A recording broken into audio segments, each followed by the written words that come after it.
And 36 drivers are at the ready to battle for $455,000 over a 400-lap distance in our live coverage on the Superstation. There are great human stories in every row of this race, and the first row is no exception. Now, our analyst here today, our colleague and most ardent fan of stock car racing, Johnny Hayes, what about this front row? Well, Bill Elliott is back, folks. He's 100%. Plus, he has a chance to win $152,000 in bonus money, so I don't think Bill is going to need a lot of motivation. There's a young man sitting beside of him, Butch Miller. And this could be the story of the day. Butch Miller has qualified second in this event against the best, highest sponsored teams in the country, and he doesn't even have a sponsor. He has 7 guys working for him, and they all stayed in the same room last night. Now, we're getting back to grassroots America. He's a former ASA champion. Good luck, Butch.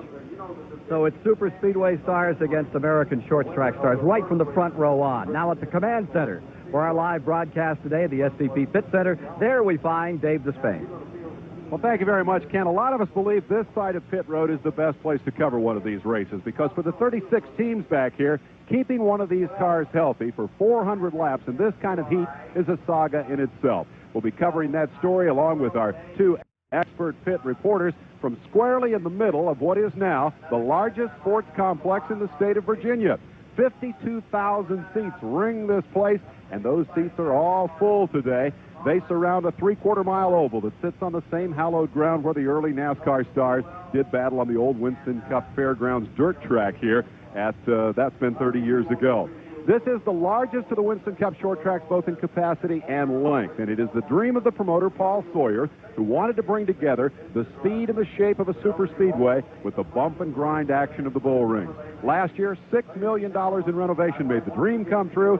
Still ahead for this place, 25,000 more seats and perhaps even night racing.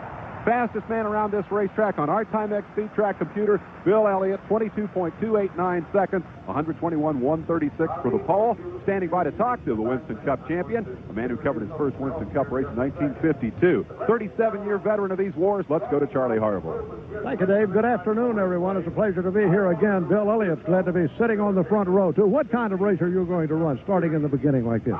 Well, the only thing about it is you want to run as hard as you can go. I changed some things this morning. I hope I went in the right direction. I hope it's not the wrong one. We'll see what happens. Bill, good luck. That's Bill Elliott. Over on the other side is a young man who is unexpectedly on the front row, and with him is another true veteran of all types of racing, a man who's covered hundreds of races around the United States and the world. Here's my colleague, Mike Joy. Thank you, Charlie. The biggest grins on this whole pit road this morning belong to crew chief Kevin Hamlin and this man, Butch Miller. What does it feel like and what does it mean to a young guy from Coopersville, Michigan, to come in here and face the green flag from the front row? Well, you know, it was just a few minutes ago that I realized what all this really meant. You know, I walked up here, and here we are. We're kind of one of the more underfinanced teams here. And I look over, and there's Bill Elliott right next to me. And then here's our white little car. And we're both on the front row, and there's nobody in front of us, you know. It's just unbelievable. Starting from the outside pole. Now, he's led races here before. He is a true contender, but in this unsponsored Leroy Troop machine, we'll be watching Butch Miller today. Let's go back upstairs to the men who call today's race, Ken Squire and Johnny Hayes. Thank you, Mike. There's just as great a story back in the 18th row today. Back there is car number 40. There's a rocket ship of a road racer from California. That's young 25-year-old Darren Brasfield, and alongside the all-time great one, the 7-time winner here at Richmond, Richard Petty, ready for this 400-lapper. Now, a year ago on this track, the story was a tire war. Hoosier versus Goodyear. That story's a little different this year, John, but it's still a story. Well, obviously, since I'm a fan, I'm not an expert on racing tires, so I went to someone that was, and that's Alan Kowicki. Alan Kowicki said the radials will be the story. He said, you don't feel as secure with the radial tire, and it breaks loose real quick with no warning, but the cars and the tires are stable. He said it feels like you have a right rear going down almost all day, so you have to be careful, so watch it closely. Let's take a look at the track over which these drivers will compete for 400 laps. Neil Bonnet, driver of car number 75, to give you the ride. All right, here comes the car down across the start-finish line. Real wide racetrack right here, real narrow entry into the corner. pinch your car down right on the yellow line, and then the hardest job of all is staying off of the wall off the second turn. Real tight, the back straightaway's tucked over the infield a little bit. Wide entry in the corner here. The easiest part of the racetrack, off of 4, big sweeping turn with a big dog leg on the front straightaway, back into this tight area. You get 3 abreast, the car wiggling going down in the corner. That's nothing unusual for this track. Coming up off 2, as I said, the toughest place. The car right on the line, out to the wall. Right here is where you got everybody rooting and gouging, trying to get under you, getting in this corner, because the passing can be made up this front straightaway. Off of 4 here, you get outside, you're going to hang the rear out just like I did right there, and hope you can get back to first turn again. Governor Gerald Belial standing by to give the command to get this race underway. Ladies and gentlemen, 1 year ago, last September, Bobby Allison spoke to the drivers and to this crowd from a hospital recovery room in Alabama. Today, we are grateful that Bobby Allison is here in person to repeat that message to the drivers and to this crowd. Bobby Allison, give us that message. Gentlemen, start your engines. Sold out. 52,000 strong coming to their feet. The great champion Bobby Allison gives the command to fire the engines for the running of this Richmond 400. 36 strong, getting ready to pull on the track. And let's take a look at the 1989 starting lineup for this racing class. On the pole, it's Bill Elliott in car number 9, his first pole position of 1989. And beside him, the unknown, the great Midwest star, Butch Miller. In row 2, it's Ken Schrader out of Missouri, and alongside it's Texas Terry Labonte for Junior Johnson. In row 3 today, Davey Allison, last year's winner, is there, and beside him comes Rusty Wallace. In row 4, it's Ricky Rudd in the Kenny Bernstein car. And the 1987 winner, Dale Earnhardt. For row 5, Michael Waltrip of Owensboro, Kentucky. And outside of him, Mark Martin, still seeking that first win, the Batesville, Arkansas campaigner. In row 6, Sterling Marlin. Great run for this number 94. Darrell Waltrip, winner 4 times here, is alongside. Going to row 7, there you have Rick Wilson in the number 4 and Alan Kowicki carrying one of our onboard cameras. Moving back to row number 8, there's car number 10, Derek Cope, and Larry Pearson in the 16 beside him. In row 9 today, number 2, Ernie Irvin, and car number 33, Harry Gant, just coming to life there. In row 10 today, number 5, Bodine, and number 42, Kyle Petty. It's Dick Trickle coming next to number 84 from Wisconsin, Hut Strickland. Then it comes to Lake Speed in the row 12 area with Neil Bonnet in number 75, number 21. Row 13 today is Lenny Pond and Dale Jarrett. Row 14 will be Jimmy Spencer and Phil Parsons. Row 15, Jimmy Means and Dave Marcus. The 16th row is Bobby Hillen, and J.D. McDuffie is back from Stamford, North Carolina. Row 17, Brett Bodine and Morgan Shepherd. And in row 18 today, it's Richard Petty and Darren Brassfield who round out the field. Here with Alan Kowicki as we take the 2 preliminary laps to a start. 1 lap to green, and we're underway here on the Superstation from Richmond, Virginia, live. Great field, great day, John. Well, I'm really looking forward to the start, because Neil Bonnet explained to us earlier that everybody's going to try to get low going into turn 1, and I'm anxious to see how Butch Miller handles that, because Schrader's right behind there, and they're going to try to jump in and push him up. Yesterday, nearly 30,000 were here and saw the biggest upset of the season, Bobby Hamilton winning in Grand National competition this track. This could be an upset today. Butch Miller from the outside of row 1 would like to do it. The 2-time ASA champion, number 51. Amazing runner. Runs 50, 60 races a year. Has been up on top with Mike Eddy in the ASA this year. Makes his next appearance, in fact, next week up in Salem, Indiana. Here he is, right beside Bill Elliott as they prepare to go to war. Pace car. Pontiac pace car pulling in. Field is ready. Get set for full contact. All-American stock car racing. from its heartland, Richmond, Virginia, here on the Superstation, on the break. Number 9, Elliott, popped out in front. Infield sold out at 10 o'clock this morning. Every seat sold as they wheel through 1 and 2. Everybody on their feet, wishing them well. Down to 130 miles an hour here, gently onto the brakes into turn number 3. Elliott out in front, and thinking back a bit is the 51. Miller said he just wanted to run well, not get in anybody's way for the first 100 laps. Well, you can see Miller had a couple of cars hung behind him. Rusty Wallace is now driven to the bottom. Earnhardt stuck out. Everybody's trying to get to the bottom because you're going to go straight backwards if you don't. Number 9, Elliott on the pole for the first time in '89 is there. Schrader in the Hendrick car in second. Then the Junior Johnson, number 11, Lamonti next. And last year, it was Allison start to finish. From the hospital bed, Bobby Allison started this race. And from the finish line, Davey Allison blocked it all off. Here he is running fourth right now. Bobby here today. Talked to him yesterday, talking very seriously about, oh, got a crash in turn 2. Phil Parsons is in the wall. Looks like the Jarrett car is also involved and took some damage. Phil Parsons carrying our second onboard camera. Could have been a very short day. Look at the right front of that car, John. He's backed the car off the wall and is coming around. Maybe it's just sheet metal up front. He looked like he had it stopped before it hit hard. He will go all the way around, I think, try to catch up and see if they can get that fixed. Here he is coming down out of turn number 4. Let's see it. He is going to stay on the track, as John called it, electing not to come in and trying not to lose a lap.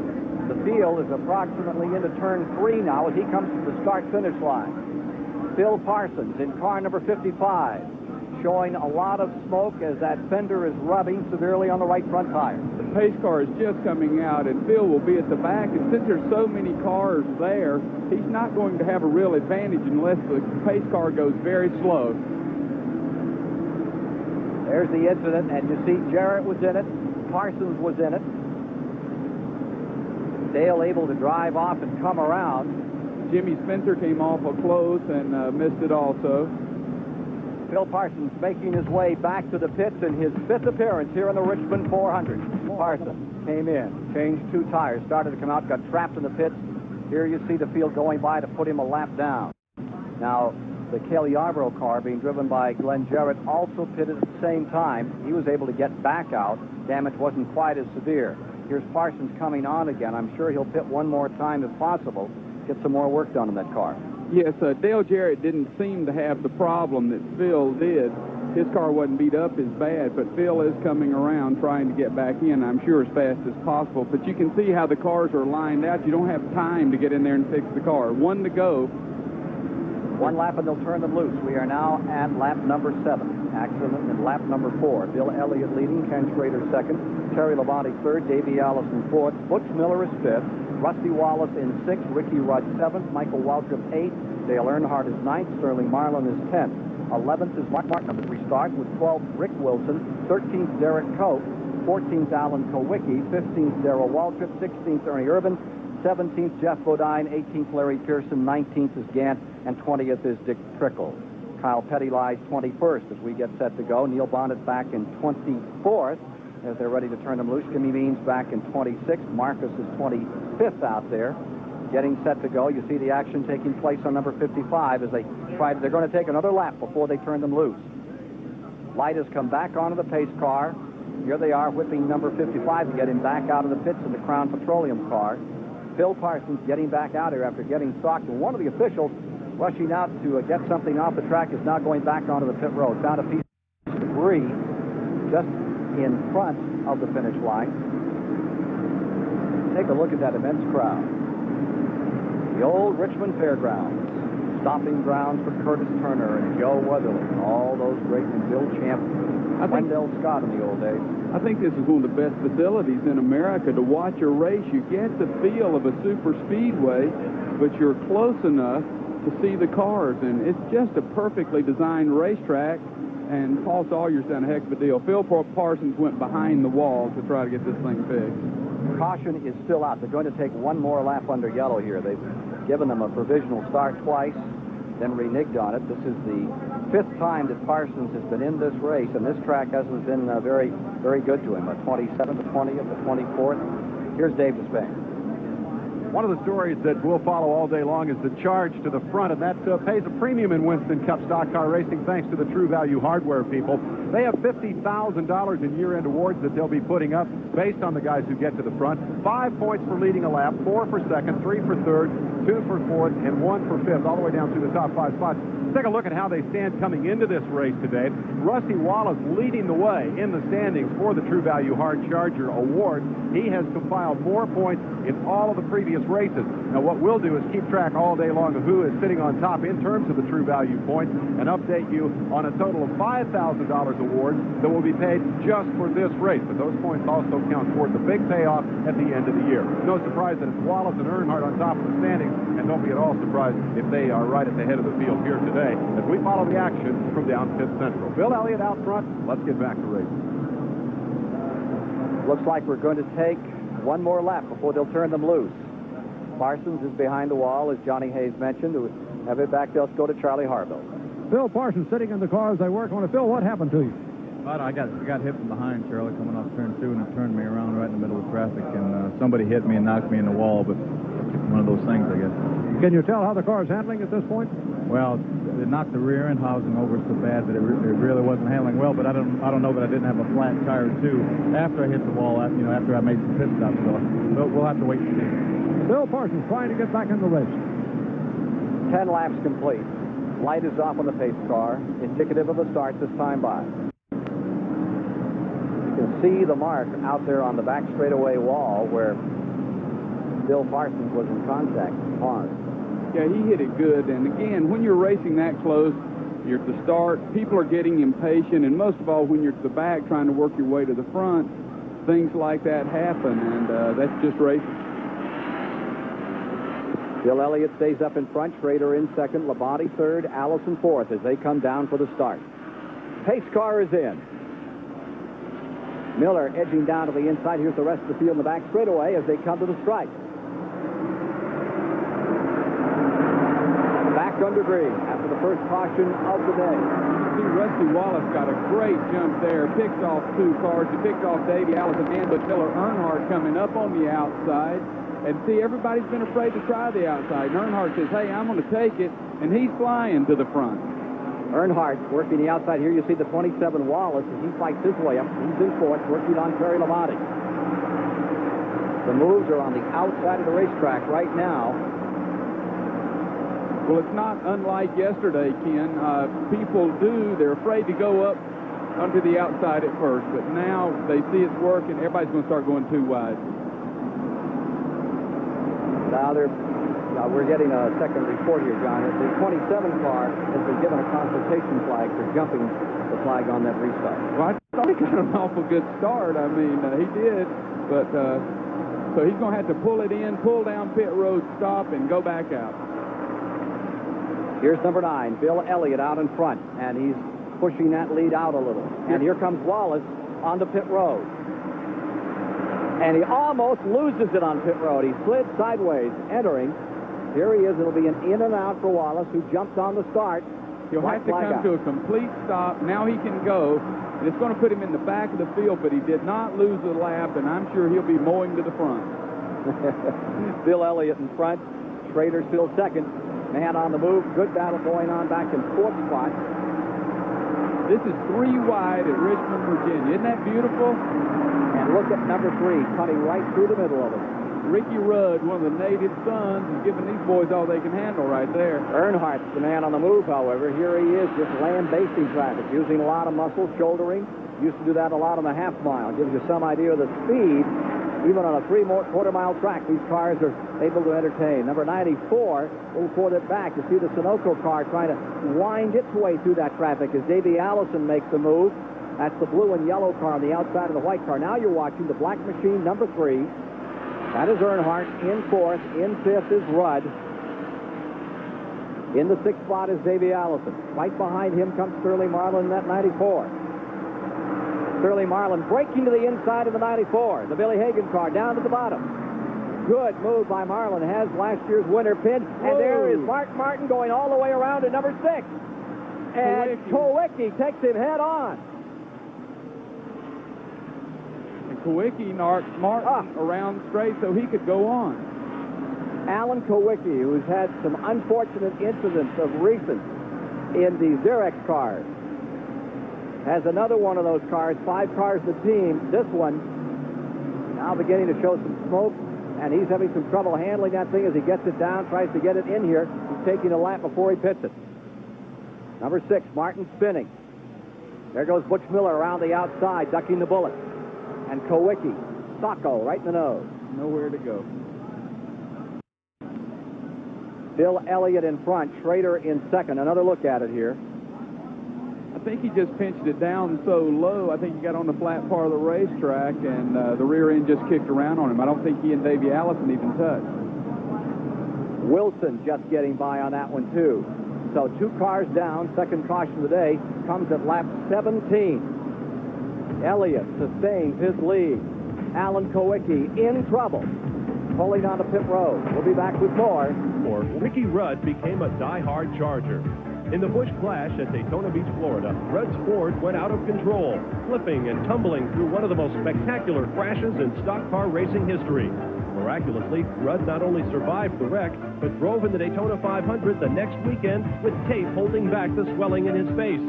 Still in pain 1 week later, Rudd returned home to Richmond, Virginia, where he won the second race of the NASCAR season. Racing from disaster to victory lane in just 2 weeks, Ricky Rudd made his name as a die-hard Charger. Sears Die-Hard, more power when you need it most. Working on Alan Kowicki's car here today, which had started in the 14th position, just behind the wall. There you see him out of the car, and they're still working to try to get him back into the event. Let's take a look and replay again at what happened from the Xerox in-car camera to Alan Kowicki. There you see the stick breaking away, getting in trouble. Mark Martin in the Jack Roush Ford, slipping by, and no place to go, head on. As Wilson got through, Kowicki ran out of room. Hard lick. Charlie Harville down there with car 7. Alan Kowicki's out of the car, has the helmet off. Can you tell how much damage you have, Alan? I can't hear what you said. Can you tell how much damage you have? It cut one of the oil lines or busted the oil cooler or something. It's just unfortunate. You know, we didn't even get started here, and Martin's one in front of me. I just had nowhere to go. You're going to try to get back in the race, though? We're going to try. Alan Kowicki attempting to get back into the race. His crew still working on the car. The young man who turned down a ride with Junior Johnson because he wants to do it with his own team. My hat's off to him, but boy, the adversity he's faced in the past several weeks has been tough. It's a shame because I talked to Alan 10 minutes before I came up here, and Alan Kowicki thought he was going to win this race. He said the car was perfect, it was working well, and boom. Here you see the car number 6 working in the nose of Mark Martin's car, spinning in turn 2, bringing out second caution of the afternoon. Reviewing the field for you, Elliott is first, Terry Labonte has moved to second spot. Ken Schrader is third, Earnhardt up to fourth. It's Ricky Rudd in fifth. Then in the 6th position is Sterling Marlin, 7th is Davey Allison, 8th is Michael Waltrip, 9th is Butch Miller, and 10th is Rick Wilson. 11th Cope, 12th Irvin, 13th Gant, 14th Pearson, 15th Trickle, 16th Waltrip, 17th Hutch Strickland, 18th Kyle Petty, and then Lake Street. Here's Dave Despain.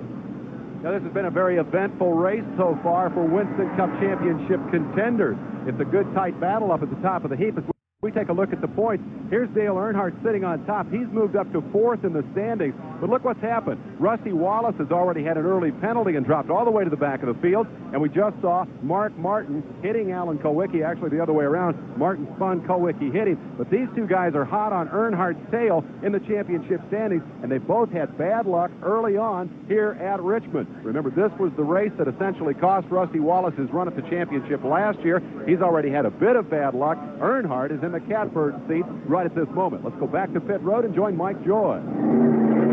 Well, Mark Martin has just completed his 4th pit stop of this caution period. It first looked just like cosmetic damage to the front end sheet metal. But where that sheet metal was pushed down over what would be the headlight on a passenger car, that's where the oil cooler is on these Winston Cup machines. And you must get air in that oil cooler to keep the engine from expiring on a 90-degree day like this one. So as long as this caution period lasts, they will continue to bring him back in and try to get enough air into that cooler to keep the engine healthy. It doesn't look like the front end, though, was bent out of alignment. Here's Martin coming back in. First stop, they just pulled away the sheet metal. Second one, they gave him tires, and from the third one on, they've been working on this left front corner of the car. All that carefully built ductwork and screen work for aerodynamics and the rubber bumper cover may now all have to come away to make sure of getting clear air in there where it's needed most. He has not lost a lap in the process, though, I don't believe. Here you see Mark Martin's number 6 pulling out, coming back on the track. One lap and they will be racing. We're continuing on Alan Kowicki's car. He sat on the pole here in 87, then crashed in that race. Last year came home a 5th place finisher, but today, real adversity early on. Well, it'll be fun watching these guys come from the back because Mark Martin is right behind Rusty Wallace, and I'll guarantee you they're going to try to mow to the front because they don't want to get lapped by Bill Elliott. Spectacular day, spectacular crowd here in Richmond, Virginia, as the Superstation brings you a great American classic. The Richmond 400 from the heart of American stock car racing. Woodley and Turner. It's Schrader third, Earnhardt fourth as we get set to go, and we'll be watching to see if Earnhardt tries some of his moves early on as we get set here. Don't forget the Superstation will be with you at Charlotte, North Carolina, Sunday, October 8th for the 500 there. Don't miss it. Here comes Elliott bringing the field down out of turn number 4.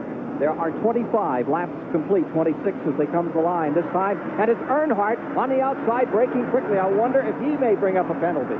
There's that number 3. He jumped around Schrader on the start. As they came to the line, he came up on the high side. The green flag was waving when he jumped. I think he just got a good jump and it was ready to go. And he passed on the outside. Can't pass on the inside of that NASCAR rule. I think he may be okay, but boy, did he make a move on Schrader. Back they come to the line. And car number 6 is right back where it was before, in turn 2, the wall. Something has broken on Mark Martin's car, and it's stuck right in the wall. Here's the front of the field coming by him as he tries to crawl that car lobster-like down out of turn number 2. And I think those guys probably should have listened to Neil Bonnett's information on how to get around this racetrack because he called it in the opening that second turn's the worst place to get off of. And I'm sure something broke on the car and just shot him right in there. Let's take a look and see if we can see what happened here. The Jack Roush Ford dives in, back of the field, tries to go around Rusty Wallace, and away it goes. You saw Lenny Pons, number 90 there, just slipped away. He just got too anxious. He tried to go on the outside, and that is the place Neil said you could not go on the outside if you get out of the groove and you're going around. Black flag is out on number 6 to get that car in. Need to have a little consultation here about the front end of the Mark Martin car. More live from Richmond. 2 laps under green have been run. We're now showing 32 of the 400 complete. Ken Schrader on the restart jumped the flag. He came for a stop and go. He's back on the track at the tail end of the field. Mark Martin's car is still being worked on. And car number 9, Elliott, is still your leader with Terry Labonte right there contesting in second. Third place machine, Dale Earnhardt. And fourth is Ricky Rudd. Earnhardt, fresh out of victory, Darlington, South Carolina. Really looking strong in the early going. I'm telling you, Terry Labonte's the car's looking really strong. He's been there the whole race almost, and he's all over Elliott, and he will try to force this issue to get a lead lap. Butch Miller has dropped back into the 9th position behind Rick Wilson. Seems secure, happy to stay there. And our 2 in-car cameras took a lot of use early in the go. Here's Phil Parsons, and then Alan Kowicki getting knocked out. Here's number 11, Terry Labonte, coming down to the inside, making a challenge. Ford against Ford up in front.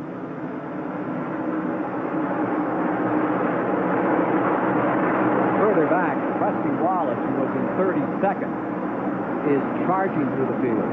Brett Bodine is coming down pit road. He may have a tire going down.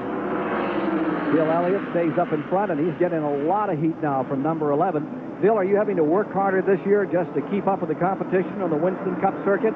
Well, you do. You know, when it's business, because of the competition and everything else, it just drives you harder and harder each year, and I don't know what you can do to try to curb some of that because, you know, you're working everybody to death as it is, and there's not enough hours in a day to do everything you want to do, but yet, you know, racing used to be 10 months, and it went 11 months, now it's 12 months, it's 24 hours a day, and, you know, it's a tough business. Tough indeed. Tough already on Alan Kowicki. Parsons. Tough already on Mark Martin. Brett Bodine just climbed out of his car, and he's almost running to the garage area. He's certainly not a happy camper today, but they're pushing his car behind the wall. Looked like they had motor problems. Car number 15, Brett Bodine, who had started well back on the inside of row 17, another early non-finisher from this event. Number 15, Bodine, followed by the wayside. Here are the two leaders still at it. Terry Labonte hanging right in there, looking for his own team a year from now. I think it's interesting to note Bill Elliott's performance here. We talk about how much this place resembles a super speedway, and look at the old king of the super speedways, Bill Elliott, romp and stomp around this place. Winston Cup championship, very, very hard to defend. This guy didn't get even a shot at defending it, really, because he broke his arm down at Daytona before the first race of the season ever started, and it's been catch-up all year long. I think what you're seeing here today is the evidence that Bill Elliott has caught up. He's got himself in the Busch Clash with the pole that he won here, and with Labonte all over him and the Elliott fans going crazy, he is demonstrating that he has lost none of his touch. The team has lost none of his desire. And the guy chasing him, Terry Labonte, is in a very interesting situation because, as you mentioned, Ken, he's talking about starting his new team next year, but he's not talking very much about it. Still a couple of rides available if he wants to go be a hired gun, but it's high time he was making his announcement of what his plans were going to be in terms of sponsorship and so forth. Right now, I think his plan is to pass Bill Elliott and take the lead. Well, he told me the other day he had 4 cars complete, and he was intent on getting his team started this year. He's well underway, has the shop going. Here he is running nose to nose in the back straightaway. I think he is actively seeking the sponsorship, but the team is coming together. Here he is in the lead with Elliott in second, and there's Earnhardt pulling ever closer to that Chevrolet in third. Ford 1 and 2, change of leadership. And we have a car spinning, and Larry Pearson gets T-boned. Not hard, but hard enough as he spins in turn 4. Oh, that's a tough one. Boy, Lake Speed did a great job stopping that car. He bent it a little bit, but the hood blows up. He comes down the main straightaway. He's got to look out, hold his head out the window to even see where he's going now. Lake Speed, he owned Larry Pearson in turn 4. Larry Pearson lay sideways in the track, and Lake did everything he could to get it low. He took a little damage in the nose. What an unfortunate time he's having. He's been star-crossed of recently. I tell you, he's been in several accidents. He was hurt. He's making his comeback, running fine today, and comes out. Nothing he can do but drive right in the side, and then the hood blows up. Now here he is completing another lap as he doesn't want to go a lap down. He'll try to go in and get it fixed, and here's the replay. There's the 83, and up in front of him, there's trouble. Larry Pearson is going to spin. When he does, watch what happens. Back straightaway, they're into 2, headed for 3. Larry Pearson is up about a second and a half in front of them on this 3/4-mile track. Here's the 27 car. There you see, here's Waltrip getting in contact. Yeah, and I know why he spun. Waltrip turned him around. 27 to the outside. Tried everything to miss him. Just barely collected it. Lake Speed into the side of Larry Pearson. And he is now on pit road with car number 83. Alan Kowicki is back from behind the wall and is back out on the racetrack, so maybe Alan can make some headway and get some good, valuable points. Hut Strickland on pit road, and the Oldsmobile of Lake Speed being administered to now with 44 of 400 laps complete, live at Richmond. 117 miles per hour. Let's see how that stacks up as we get back to a green flag. We come down to complete lap number 47 as they go back to green, and car number 3 goes to the inside. Earnhardt going for second place. Earnhardt on the bottom of the racetrack puts the Chevrolet beneath Bill Elliott. Goes to second. Labonte leading in number 11. Back straightaway, Terry Labonte in the Junior Johnson Ford is in first. The Richard Childers Chevy right there leaning on the rear bumper. Down to the inside. Great struggle for the lead as they come into the main straightaway. It is Earnhardt, bottom of the racetrack, and the man in black goes to the lead. I tell you, Earnhardt's getting great starts. He has a gear in that car that really will come up to speed fast. I think Phil Parsons just came out of the garage here and is back in the front, too. Leaders coming around with number 3. Another leader change today as Earnhardt goes up in front.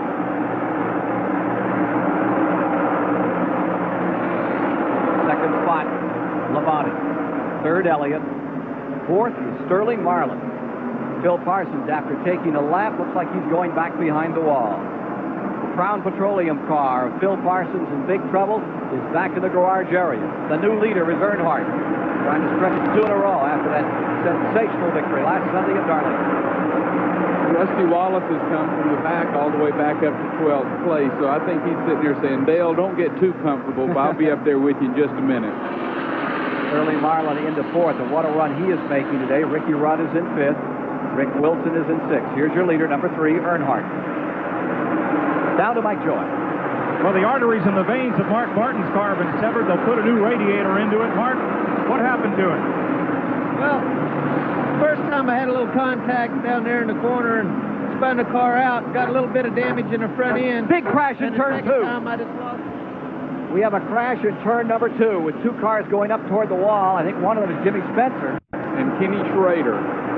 Here's Schrader's car coming around, and Spencer, and yellow is out. I think Schrader tried to move under Spencer, and Spencer was trying to hold him off, and they just got together, and both of them spun. Headed for the wall. I tell you, this is the definitive this is the essence of short track racing. You miss here, and you're in the concrete. That's the 5th caution of the day, and it comes with only 52 laps complete.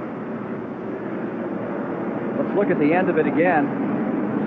There's the 25. Here's the action as it happened. And they're already away. They're already spinning.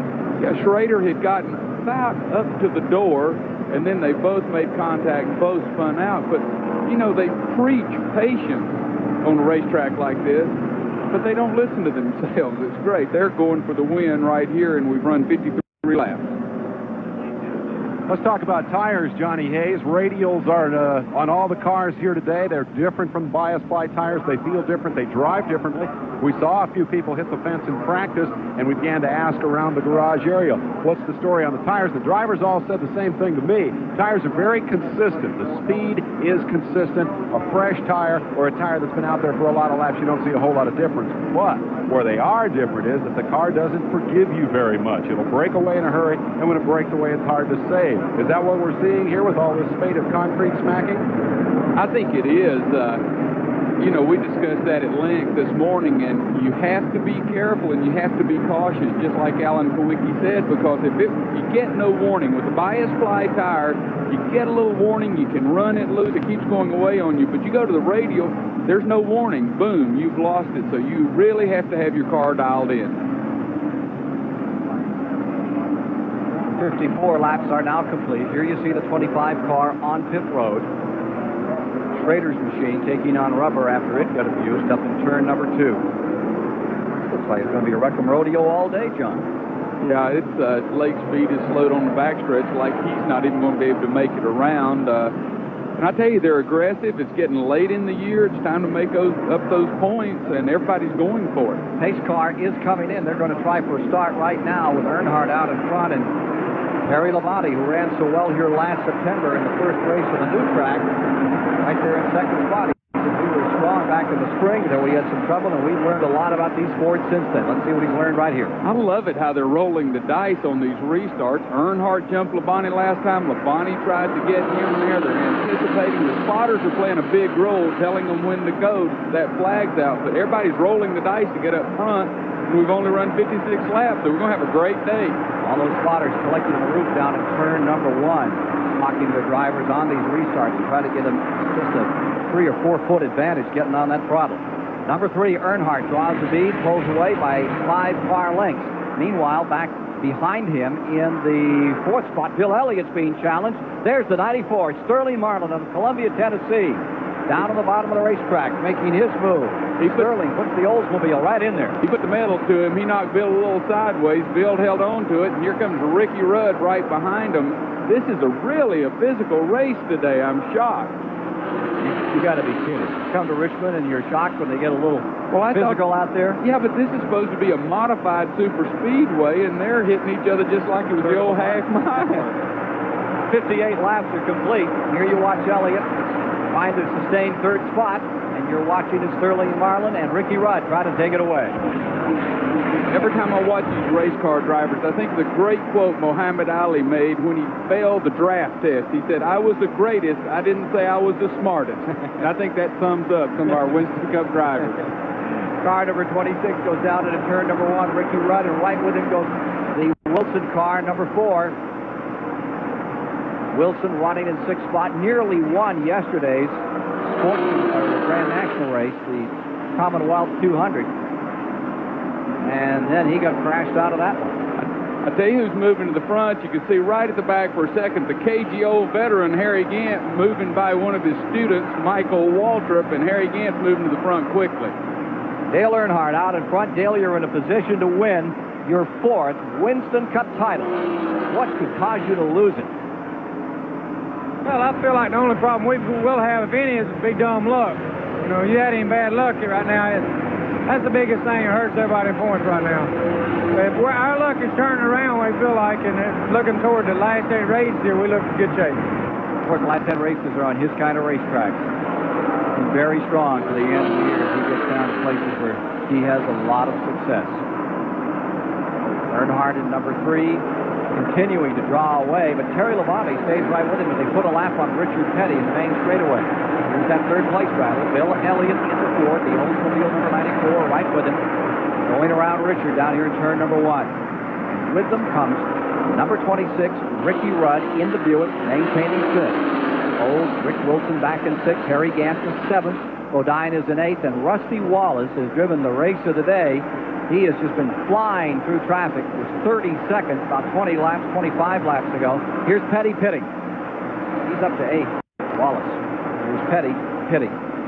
7-time winner here in this event. 200-time winner in his career. It's been a long time since he's tasted victory, and here comes that battle on the inside. It's Sterling Marlin down to the bottom of the racetrack and picking up another spot. Sterling Marlin looking very smooth out here, edging into 3rd. Moves Elliott back to 4th in the number 9 car. This is one of the best runs Sterling's had all year. He is really coming to the front, working hard, and you know Sterling's an aggressive race car driver. Now you see the green car behind him. That's Rudd climbing back into this race in 5th. Then the yellow Kodak car. That's Rick Wilson, followed by Harry Gant, Jeff Bodine. Rusty Wallace up there. Michael Waltrip is back in 10th. Michael hoping for a good day in the Bahari car. The car number 3 out in front turned the last lap at 115 miles per hour average. Petty is back on and limping. One guy I'm really happy for on the Dale Earnhardt team is Eddie Lanier, the engine builder. He came in under a lot of pressure. A lot of people said he wouldn't be able to get the job done. I think he does. Battle for 8th there. You saw the car number 27 working on Bodine. Good scramble going on for 8th. That is Bodine on the outside as they get Wallace pinned on the 43 car. They're getting loose up there is Michael Waltrip, and back comes the number 27. And as he moves in, Rusty Wallace is now 9th again. Bodine is back to 8th. When you put Rusty Wallace back at the tail end of the field, as we've seen him today, there's Harry Gant working on Rick Wilson. Wallace just takes hold of that like a bulldog. That whole team gets so inspired. Remember last year, something like 9 or 10 times, they came from a lap down to get back on the lead lap, and 5 times they won the race. You give that team adversity, and they'll rise to the occasion. You can see the rear bumper pretty well caved in there. Rusty Wallace got a shot in the back. That's a little unusual. It's hard to hit that guy from behind. Point here is that all of the contract talk of the lawsuits and everything else surrounding Rusty Wallace is forgotten when he gets in that race car. Put these guys at the back of the field, as that stop-and-go penalty did early in the race, and they will just charge to the front like there was no tomorrow, and it's a great sight to watch. He's working on Bodine. Battle for 8th. Bodine is there in the 5. The 9th spot is number 27, Wallace. This is your leader, number 3, Earnhardt. And there you see the interval back to 2nd place as they come out of turn 4 between leader Earnhardt and 2nd place Terry Labonte. Bill Elliott back and forth. Number 9 car going into turn 1.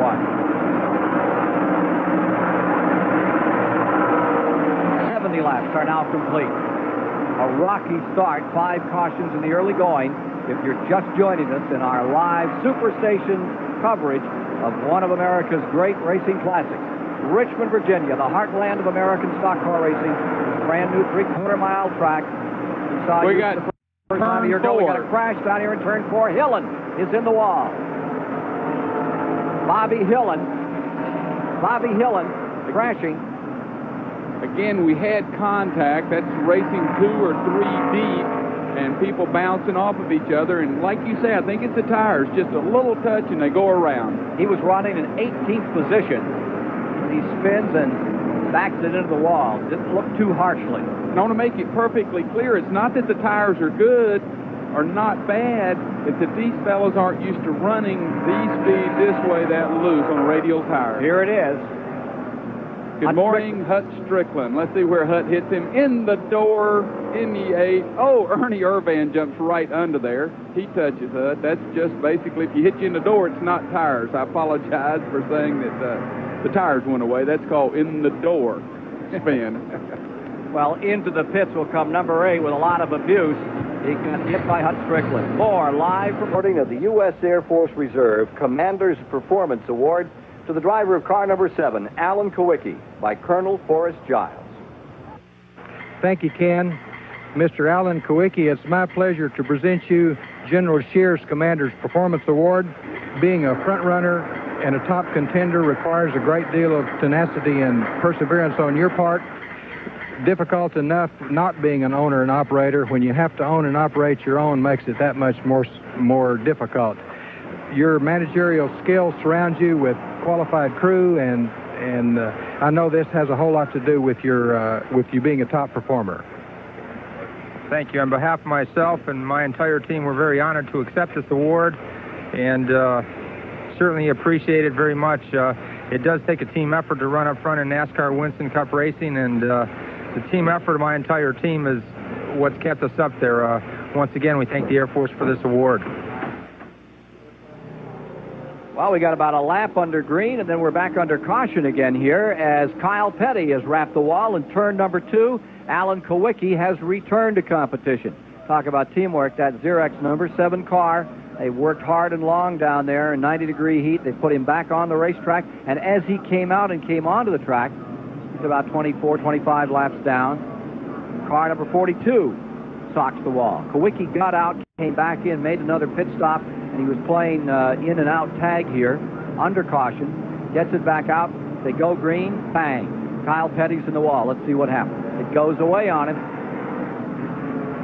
and he socks the wall. I'm not sure how that one started. Well, Hut Strickland bounced off the wall a little further in front of him, so maybe the two of them got together somewhere in the turn. Let's take a word from the STP Pit Center. Here's Dave Despain.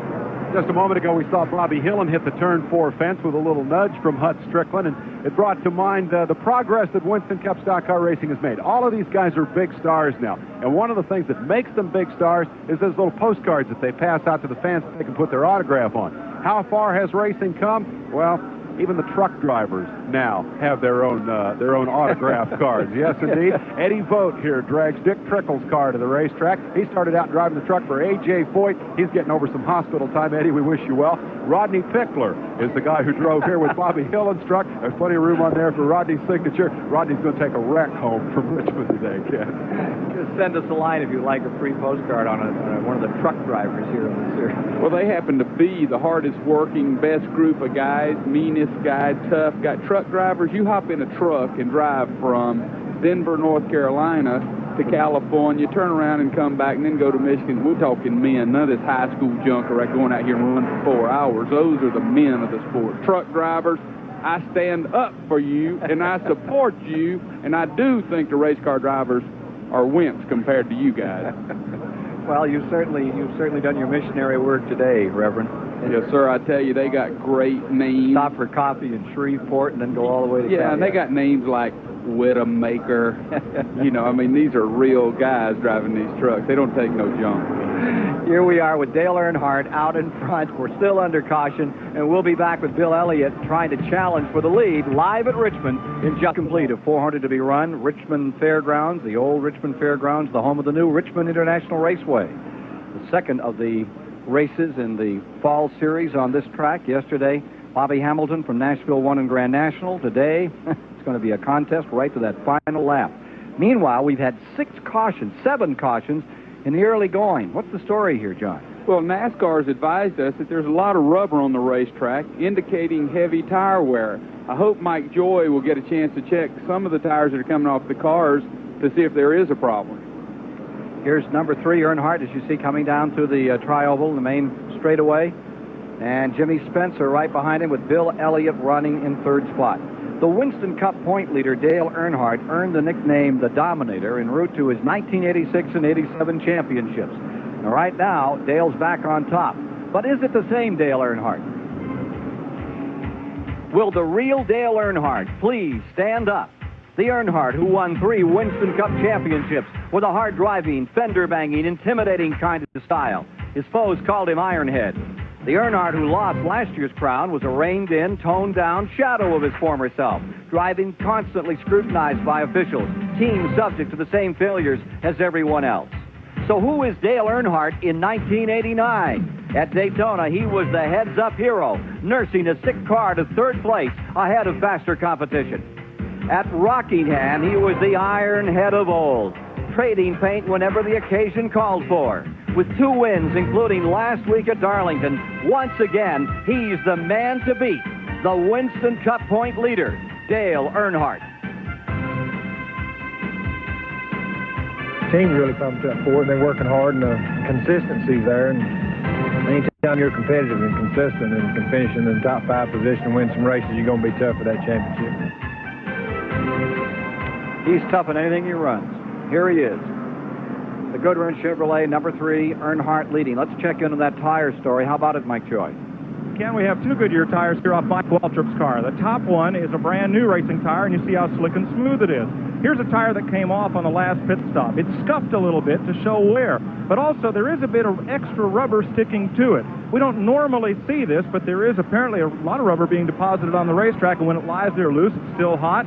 It just kind of gums up and sticks up on these tires. Now, that shouldn't change the adhesion too much, but one thing I think Johnny brought out, radial tire, whether it's a street or a race tire, has very different breakaway characteristics from a bias ply or even a belted tire. On those tires, the breakaway of traction is very, very gradual. You feel the tires start to go, and you have a lot of time to react to it. The way the radial tire carcass is designed, the tire grips, then all of a sudden, it's gone. And that's what's happened, apparently, to some of our drivers here today with their first experience with racing radials at Richmond. Thank you, Mike. Well, I think it's also the thing that's really helped a lot of these cars spin around is somebody's door or fender, bumper, hit them in the back, gouge them in the side, turn them around. I think that's 90% of our problem right now, not tires. Kyle Petty's number 42 that got seriously dinged at turn number 2. He's okay. Car still being picked up and being hauled away. So we're under caution here. Time to get a Goodyear Racing update. Find out what's going on around the country. We'll get to that very shortly. A lot of other racing this weekend. As you know, Elkhart has a big race up in Wisconsin with the Indy cars. The IMSA Series is out at Sears Point, California today. 5 races today. So let's get an update right now. Find out what's happening in the world about us, the world of motorsports, and go to the Goodyear Racing Center. Thanks, Ken. You're right. There is a lot of other racing action going. 40,000 fans on hand here at Richmond International Raceway for the Commonwealth 200 for Grand National cars. Pole sitter Tommy Ellis in the number 99 Buick jumped out to the lead at the start in this one. Number 1, Mark Martin, then took the point. However, he was soon replaced by another Winston Cup regular, Rick Wilson, as you see in the number 75 car there, diving to the inside. Late in the race, trouble. Wilson and number 7, Harry Gant, both got into some oil laid down by Kenny Burks. Gant, who was running second, got the worst of it, as you see. Fortunately, he was able to walk away from this one. Now on the restart, Bobby Hamilton, who started 29th on the day, took command, held off defending points champion Tommy Ellis to take his first ever Grand National checkered flag. The 31-year-old Nashville native who ran on one set of tires all day said he was lucky to hold on. It started leaking oil. They found oil leak in it up here. The officials did, and they tell me in the car, just hold on. You know, we thought we were going to have another bad luck deal. It was just unreal the car lasted like that. And finally, the Thompson 300, the most prestigious modified event of the year, is being held at Thompson Speedway. Bob Richards, I'll tell you what, that boy yesterday, that Hamilton, I think he's got a great future. Looking around for new drivers. You're always talking about new drivers, and there's the big dozen. Butch Miller should move into the big dozen. Brassfield in a couple of years, Darren Brassfield's about as fast. He likes super speedways. You know, get him over 200 miles an hour, and he smiled. He doesn't smile before that. And then as you look over the rest of the field, this Hamilton kid looked just marvelous. I was really impressed, and I was talking to a friend of mine, Eddie Thrapp, about how tough it is to find good race car drivers, and he said, you're absolutely wrong. They're like telephone poles.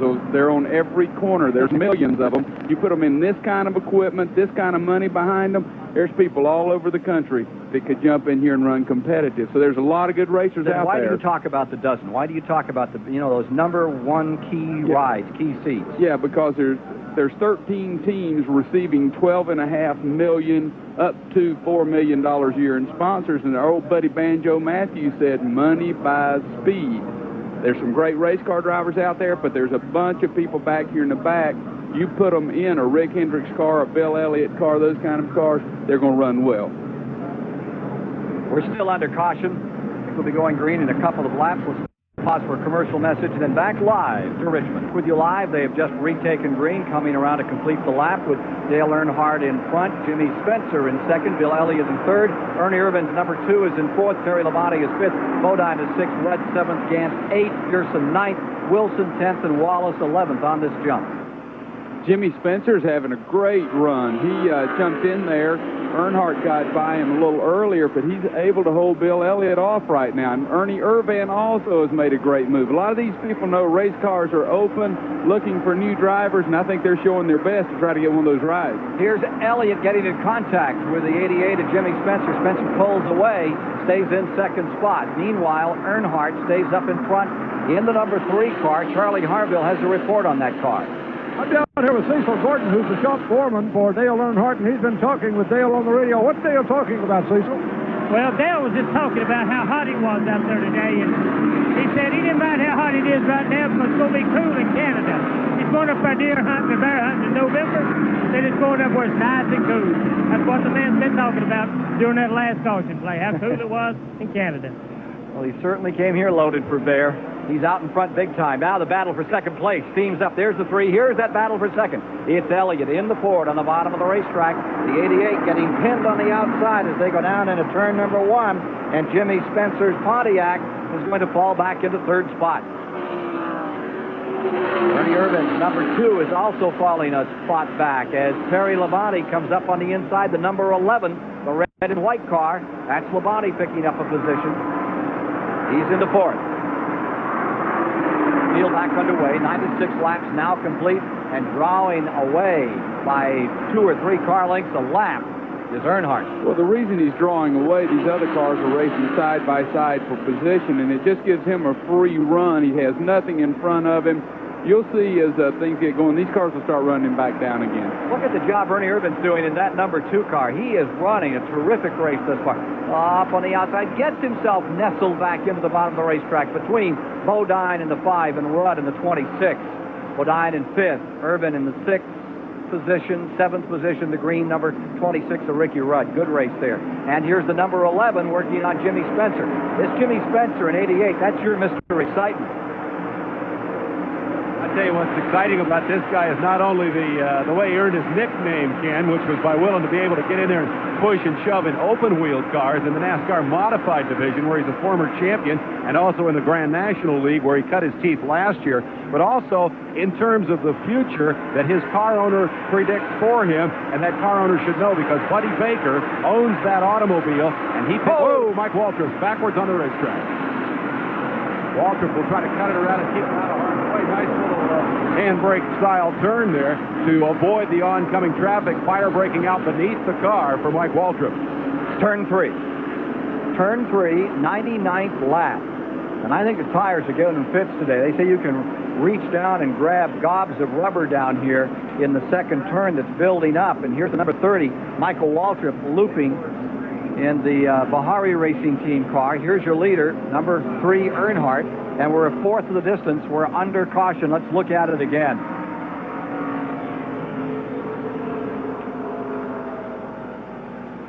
Looks like he just got out too far, glanced her off the wall, and went around. That's exactly the turn where everybody's hitting. He's hitting Phil Parsons' tire marks every time. 2 or 3 cars have hit the same place. Watch the fire jumps out, and then he restarts the car, and it snuffs the fire out immediately. I don't know where the fire came from. You see it jump out? Yeah. and he'll restart it, and it'll just blow right out. Build up in the headers. Number 30, Michael Waldrop, and he's on pit road now. The lucky guy there, Jimmy Means, 52. Here's Mike Joy. Mike Waltrip's spin. They're going to change all 4 tires on that car, and we'll get a good look at the condition when they come off. Waltrip told his crew he just got a little too high up on the racetrack, up in what they call the marbles, where that loose rubber sits, and it's like trying to drive on marbles. The car just got away from him. Right side tires changed, left side's around. We'll look at them after they come off the car. A little bit of rubber buildup on those tires, but they don't look to really have a problem. It looks just like he got up out of the groove, runs around. And this is a great time to say hello to Michael's mother. You know, she had a stroke recently, and she's back out of the hospital doing great. Daryl and Michael's spirits are so good, Ms. Waltrip, so we're glad to see you doing well and feeling good. Coming down for a restart. She better not watch too much of this one. No. Put her back on the hospital the way this race is going. Hope you're feeling well, Ms. Waltrip. And to Tim Sullivan, our friend that works along with the Motor Racing Network, who's on the minute, major eye surgery. Was always at Richmond. I don't think he's ever missed a race. First one, I haven't seen him out here. Here's number 3, Earnhardt busting out in front. That's the number 21 car. A lap down now. Neil Bonnet trying to hold on up in there. Number 9, Elliott is in second. And then they're 3 wide. Jimmy Spencer on the outside. Your Mr. Excitement was certainly exciting there, John. Woo! That is great. I mean, I would pay to see this thing, and I get to see him free. Here he is, the back straightaway. Number 5, Bodine there. Jeff Bodine in 4th. Number 11, Terry Labonte. 88, Jimmy Spencer, all in that bundle. The green car, Ricky Rudd. So you're going to need a program next year at Daytona. What, 18 changes so far for next year? Yeah, I think we found out today it's moved up to 20. We'll have fun doing that in Johnny's gossip column later in the program. Here's car number 5, Bodine there. Jimmy Spencer hanging right with it. Great modified driver out of Berwick, Pennsylvania. Look at him go. And what I like about these, he's really racing the best guys in Winston Cup, and this is his first year in it, and that's really on a quick learning curve. Number 88 stays right in the 100. Here's number 11 down to the inside and gets underneath 88 for 4th. Dave, you want to finish that story?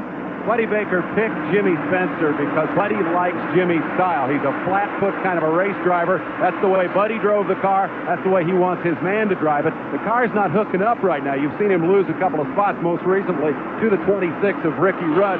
Buddy told the best story up in Michigan earlier this year about why he likes Jimmy Spencer. Jimmy's the kind of guy, he says, that if somebody came up and said, Jimmy, there's somebody waiting for you outside the pit gate, he wants to talk to you, and he's got a gun, that Jimmy would say, well, I guess I better get me a gun and go see what he wants. He's just a fighter, and right now he's fighting to stay alive here against the onslaught of Harry Gant. Buddy Baker likes this guy, and I think that bodes well for his future. Oh, it's like for Buddy Baker, just looking into a mirror, they have exactly the same mentality. They're both big, giant, rough, tough guys, and I sure wouldn't want to take either one of them on. Here's the number 9. Bill Elliott in that second spot. Jeff Bodine is in 3rd. Terry Labonte is in 4th. Ricky Rudd is in 5th. In 6th is Jimmy Spencer. 7th, Harry Gant. Ernie Irvan falls back another spot. Now Rusty Wallace comes up to 8th. Sterling Marlin is right up there in the top 10. There's the Sterling Marlin, number 94, right behind Wallace as he clambers through the field. Watch Wallace working on Harry Gant. Complete rundown here on the field. With 100 laps complete, we're actually working 110 at the present time. Here you see the number 9 of Elliott, the 5 of Bodine is really in there tight. The one that's pulling away continues to be Earnhardt in number 3, John. Well, Earnhardt loves it because these cars are still racing side by side. There's Neil Bonnet with Bill Elliott right going with him. But Earnhardt's just on a Sunday afternoon drive. But here's the thing that holds it up and lets him ride. You see how long it takes Bill Elliott to get by? Then there's just a wad of cars there racing side by side, and the cars are going sideways, bumping off each other. And Elliott's just racing the racetrack. He doesn't have to race any cars at this time. Ernie Irvan spinning a little up in turn number 2, gathers it up and keeps on going, but lost about 4 spots. Look at this contest. As the 9 car of Elliott, Bodine in the 5, and Ricky Rudd all run tightly together there.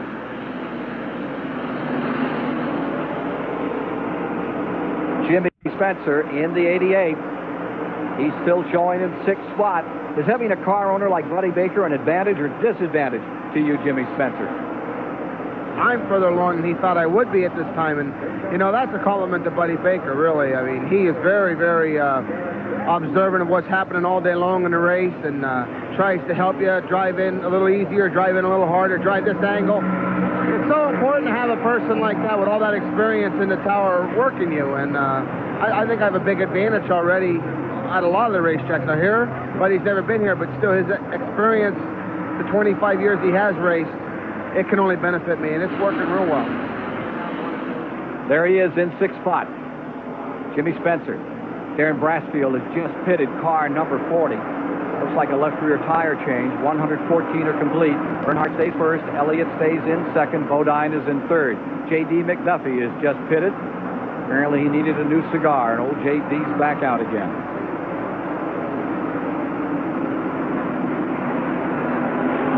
Checking the interval here between first and second. Earnhardt in first. Bill Elliott in second.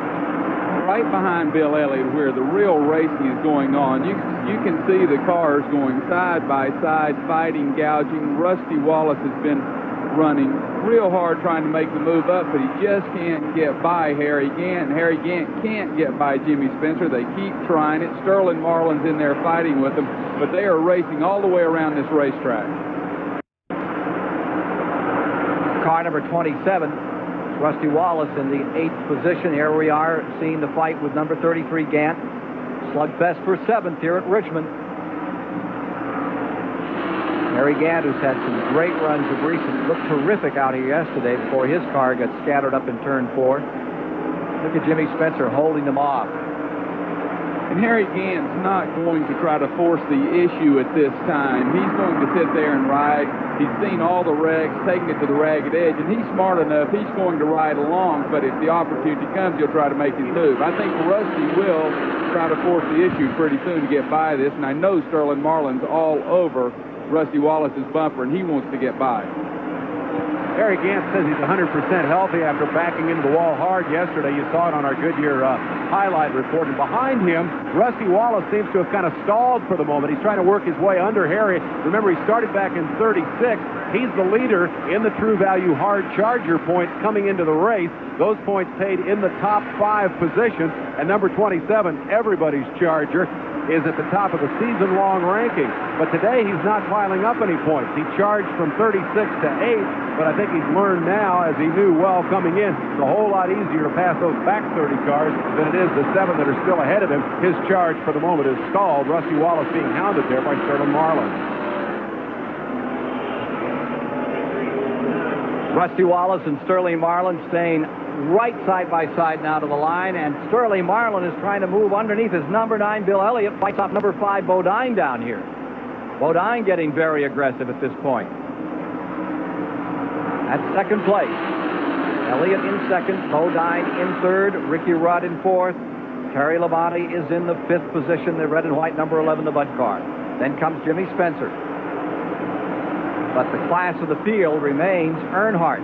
Joining us up here in the booth, very short day, dramatic moment for Phil Parsons. What a clip you took in that Crown Petroleum car over there in turn number 2. How you feel? I'm fine, Ken. I really hated happened. The car was working well. I passed a couple cars just a few laps I'd run, and I got clipped from the rear and turned around and then got hit again, and that did all the damage. It bent the rear end housing so bad that I think it messed up the gear in the rear end housing, and it would have taken too long to fix it. So we just decided to park it now to come up here and sit in this nice air-conditioned booth. You don't have it tough at all. Draw up a chair and enjoy yourself. We got a great race going here at Richmond International Raceway. And Phil Parsons out early after getting wrapped in turn number 2 has joined Johnny Hayes and yours truly, along with Dave Despain at the STP Pit Center.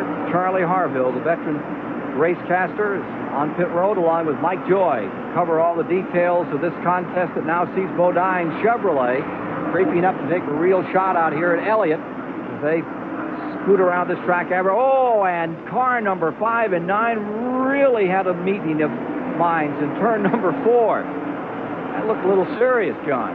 Well, I think it was like slam job right in the door, and everybody else tries to drive by, and Bill was at least smart enough to get it under control, pull it back in line. These cars are not in danger of getting lapped, so they're going to stick together and try to take care of it for the time being. Since we have the good fortune of having Phil join us in the booth, Phil, let me fire a question at you. I don't know if you've had a chance to really watch enough of this contest yet to have a firm opinion, but we've seen a lot of guys hit the fence here. It's been yellow flag city all day today, and we've been speculating, is it tires or is it just aggressive short track style driving? Have you had a chance to form an opinion on that yet? We know what caused yours. What's causing all the rest of these go-rounds? Well, Dave, I think it's probably a combination of the two. You know, with the radials are very new to us, so maybe a lot of the drivers don't know exactly what to expect. But this is a short track, and you're going to have a lot of bumping and grinding, and the fact that we're on different tires than what we're used to, the normal bias fly tires, that maybe, maybe that's when a car gets out of shape, maybe it goes around quicker. I really don't know. I didn't run long enough to find out. You didn't get much time on the track, so again, a theoretical question perhaps. One of the things Mike Joy has noted is an abnormal amount of rubber buildup on the tires. The tires actually picking up rubber off the racetrack rather than the other way around. What might be causing that, and what might be the effect of that? Well, Dave, I think that's normal, really, and the only time you see the rubber build up is on a caution flag. When the cars are running at speed like they are now, they don't build up. But when you slow down, the tires are really hot. They pick up the rubber, and if you change tires, then you don't have any more trouble. You might have a little bit on a restart, but otherwise, if you keep fresh tires on the car, you don't overheat them on the caution flags, then you should be in pretty good shape. Look at this battle for sixth spot. That's Sterling Marlin, number 94, and Bill Elliott, number 9. And for the last 2 laps, it's been nose to nose around this 3/4 mile track. We're only 129 laps deep into the event. As Alan Kowicki gives you an idea of what it looks like. Richmond International Raceway bringing you the Richmond 400, and Dale Earnhardt cutting laps at 23.5 seconds on our Timex Speed Track computer. That compares with a quick lap thus far, 22.99 for Bill Elliott. That calculated to 117.44. The guy who turns the fastest lap all day is going to earn a Timex Speed Track computer for every member of his crew. And right now, Bill Elliott has that award, while for the moment, Dale Earnhardt leads the race. Let's get back to the action with Ken Squire. There you see Dale Earnhardt on this beautiful, warm September day. The Earnhardt mowing machine out here trying to harvest the second straight win in as many weeks. He's just put a lap on last year's winner of the event, Davey Allison, going a lap down. Lake Speedo had trouble early in the going another lap down to Earnhardt, who seems to be right now, Phil, in a class by himself. Well, he really is. I think time will tell. It looked like Bill Elliott was holding up that whole pack of cars we were looking at. Now Ricky Rudd is in second. Jeff Odine in third. We'll see if they can gain on Earnhardt, because it'll be interesting, because Bill Elliott's faded since the third place man got by him. What do you think, John? This Earnhardt campaign's going to continue like this? Well, every time I watch one of these races and someone dominates early, something always seems to happen with cautions or problems, and I'm sure not giving the race to Earnhardt yet, because there's 7 or 8 cars running really well, and we just saw a good love tap from Harry Gant. He's been following Jimmy Spencer, and he gave Mr. Excitement a shot. Yeah, he turned him sideways. That's the crafty old veteran hitting Mr. Excitement. So, gosh, who would ever believe Harry Gant would do that to the Mr. Nice Excitement? guy. Huh? Yeah. Meanwhile, there you see Sterling Marlin. Whoa, we got one in the wall, and it's car number 88. Jimmy Spencer slams the wall in turn number 4. Now, he may have cut a tire. That just looked like it took off there.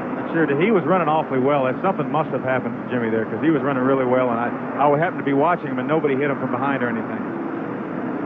So here we are under caution once again. That's the 9th caution of the day, John. And we're still 140 laps. Just 140 laps into this event as the Baker car with Jimmy Spencer. Here in replay, Phil Parsons, tell us about it. That looked like he either broke something or cut a tire, or he just got in the corner a little too hard, and the thing came around on him. And just about every time here, when you get turned around, you're going to back in the fence. We talked about it as the ultimate American short track, and that's what it is. But you have almost super speedway speed when you slam that wall. That hurts. You really do. I mean, the viewer saw Harry Gant's car yesterday, how flat his back end was. I've never seen a car back in the fence that was torn up as bad as Harry Gant's was. You know what's sad about that? He's having a great run, and Buddy Baker, Jimmy Spencer have lost the Crisco sponsorship for next year, and they're negotiating and trying hard to get something. They really want to come out here and have a great run on national TV, and they did do that. Something happened to the car, but it's a good-looking race team to me. Wholesale pit stops at 141 laps after misfortune for Jimmy Spencer in car number 88. And we'll be back with more of the live coverage of the Richmond 400 143 laps have been complete, and at the end of 144, we will go back to green for the 9th time this afternoon. There have been 2 or 3 pit stops by Rick Wilson. We'll try to get that story for you. Richard Petty, his car had been rolled back into the garage area. That's coming out again. Number 71, Dave Marcus, led for a couple of laps. Then he went into the pits, and again we have Earnhardt out in front. Here's Mike Joy. Ricky Rudd was in, Ken. He and Dale Earnhardt pit side by side. They each got 4 tires and were leading the race. Rudd is one of the few drivers on this circuit that doesn't wear a cool suit, and it's a 90-degree day out here. The man handing him with the long wand, because he can't go over the pit wall, handing him the 2 cups of water. One of them dropped, and you wouldn't have believed the look on Ricky's face. So he's a little warm there. Underway. Back under green, and everybody's a little warm here today. It's into the 90s. It's a wonderful day for a race, and what a wild one we've had thus far as Earnhardt scoots back in front. Something really interesting. You see, Davey Allison is a lap down. He won this event last year. That's how fast things can change in Winston Cup racing. Bodine is in second. Rudd is in third. On this sort out, you see the yellow car of Michael Waltrip now being shown a lap down, as is Davey Allison side by side. The yellow car is Michael Waltrip. Just in front is Davey, and just behind him is Bill Elliott. Sorts them out on the backstretch. That is a 1-lane second turn. Have to be so careful out there. If anybody just touches you, you're away, as Phil Parsons can testify. Unfortunately. It'd be interesting now, Ken, to see if Jeff Bodine and Ricky Rudd can stay with Dale Earnhardt, because he had a good straightaway lead before, because Bill Elliott looked to be holding those cars up. So now we'll see how strong Jeff Bodine and Ricky Rudd are. Chevy Buick, 1, 2, 3. Richard Petty just pulled his car into the garage area. I think he's calling it a day. Take a look at who has fallen out of the race as we talk about cars calling it a day. Rick Wilson's out the pace. Here's the attrition thus far. Dale Jarrett early. Phil Parsons has joined us here with the Crown car. Brett Bodine, Kyle Petty, McDuffie, Spencer, all out. And notice that most of them are hard losses into the wall. Look at Ricky Rudd in the green. Number 26 going down to the inside, working Bodine. Now getting back in line for turn number 1. Charlie Harville has the report on Jimmy Spencer. We're looking at Jimmy's car right now, and he hit the wall with the left rear, as you can tell, and he is standing on one side waiting for the car to be repaired. Evidently, it's going to attempt to come to the very side. Don't have him available at the moment. The left foot of his car is also damaged. Nevertheless, putting a left rear tire on the car right now, trying to get it back in the race. Meanwhile, as we watch 5 and 26 going by in their battle for second, we've got a problem out here in turn 2. A bad one. Socking the wall, spinning, going around. It looks like Morgan Shepherd in the 75 car has gone into the concrete. That's unbelievable. Another one for turn 2. I'll tell you, the lap before that, while we were getting the report from Charlie Harville, Harry Gant got real high in that corner and scrubbed the fence. So there may have been some moisture down, because Harry Gant did hit the wall but kept the car straight. Morgan Shepherd turned it around and backed in the fence. Okay, Phil, we did the radial tires on a track that isn't banked as much, and they seem to work pretty good. Now, are we getting into a tire problem here? It seems like time and time again we're seeing the same situation. They just skate, scoot, slap the wall. It's really hard to say, Kim, because, again, I didn't run long enough to even get the tires hot. I didn't run 2 or 3 or 4 laps, whatever it was. So it's really hard for me to tell, but looks like Dale Earnhardt's not having a whole lot of trouble with the radios. No, he is not. He's hitched up so far strong. Well, Neil Bonnet told us yesterday and today that that's the toughest spot for him on the racetrack, coming through there and heading to that wall, and he said, boy, just one little mistake and you've got it. Is that the way you found it, Phil? Well, I think so. And I've also noticed since I've been up here, because I didn't get to see much of the race, that the groove has moved up generally for most of the cars. And there's a possibility that Morgan could have got his right side out of the groove and into the slick stuff, and might have turned him around. So it may have been a fact that he just got a little bit too high. Take a look at it. Morgan Shepherd approaching turn 2. He's already out on turn 1. He's loose. It looked like really turn 1 is where the problem started. It looked like Morgan may have been forced high, or may have just tried to run a little bit high and got turned around. If there's a lot of rubber that's been building up out there and you run into that, you can say so long. It's been good to know you. Just like ice, Ken. Just like running on ice. Earnhardt stays first, Bodine second, Rudd third. Not anybody really taking a shot at the pit road here among those leaders. Ernie Irvan came in, as did Jimmy Means. Bobby Hillen came in. Harry Gant, who was running slowly on the outside, he had tried to dive into the pits and almost ran over the Jimmy Means number 52 car. And Harry Gant really dodged a bullet. He was lucky with Morgan Shepherd's misfortune because he was able to come in and not lose a lap, hopefully correct his problem, and go back out there and run with him again. Harry may have had a tire going down because, as I mentioned the lap before, he got into the fence coming off turn 2 and then ran really slow for the next lap until Morgan had his problem. So you're right, Harry probably saved the lap by Morgan having trouble. Morgan Shepherd on pit road, as is Rick Wilson at this moment. We're now 152 laps complete. Though he finally earned his first pole of the season here at Richmond, the current Winston Cup championship, Bill Elliott, hasn't had much luck this year. Things look a lot better for today's pole sitter, Bill Elliott, than they have for some time. He got off to a rocky start at Daytona, breaking a wrist in a pre-race crash. Backup driver Jody Ridley totaled Elliott's second car in the 500. It's taken half a season, but Bill is back up to speed, ranked as a contender. In June, he won at Michigan, same as last year, and seemed ready to make a run at the front runner. All those fans who fell in love with Bill in his $2.5 million season saw no reason the Elliott team couldn't pull off another fairy tale finish. But back at Michigan 3 weeks ago, that Cinderella clock struck midnight. Bill was out of the race early and had to take a hard look at the remainder of the 1989 Winston Cup season. So right now, we just need to work as hard as we can, finish the race, try to win some races, see where we end up with the points.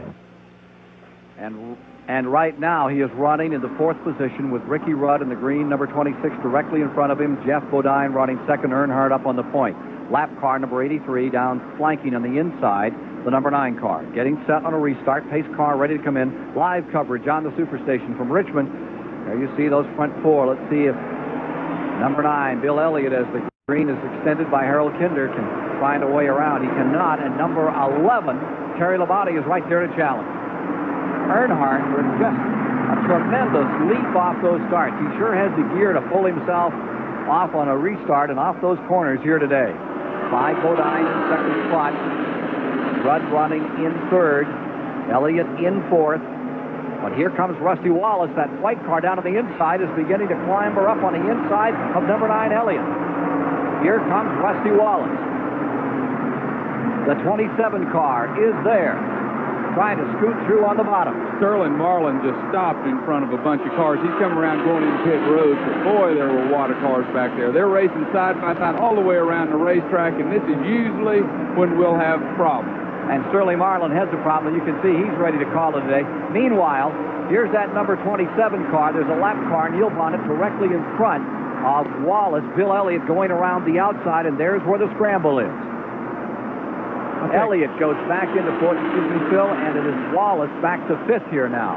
One of the reasons Dale Earnhardt gets such a good jump on the restart is he's the only person at the racetrack that knows when he's going to go. So he takes off, and then Jeff Bodine has to respond to that. So that's why part of the reason he gets such a good jump. Well, that jump has him out in front by about 15 car lengths. 157 laps are now complete with 10 cautions so far. 29 cars are left out of the 36 that started as we watch Earnhardt in front, and the battle is further back. It's car number 27. Here you see the back end ended in on Wallace's machine, that Pontiac, challenging the Ford of Bill Elliott on the inside. He finally gets a little air, gets a little running room. Rusty's been so dominant this year at racetracks, and he doesn't seem to be that dominant today. He can't just drive right by like he has in the past, so I think they're struggling a little bit with their tire combination. I heard yesterday, Ken, that somebody told me that Rusty Wallace did not feel as comfortable on the radials as he does on the bias car, so that may be part of the reason, although he looks pretty comfortable now trying to get by Bill Elliott. There he is out of that tricky second turn, and he has to fall back in behind again. This is the battle for 4th. Back comes Wallace to the inside another time. A lot of these top teams have tested the radials, haven't they, Phil? I think so. I'm not sure how many have them tested up here. A lot of times this year, Goodyear would not have the tires done in time for us to test. So I'm not sure if they tested on the radials this time or not. Well, Wallace is around Elliott, as you see here. That'll move him up into the 4th position. Bill Elliott in the 9 falls to 5th. As Rusty Wallace seeks another victory in this 1989 campaign. He's had 4 poles and 5 victories thus far this year.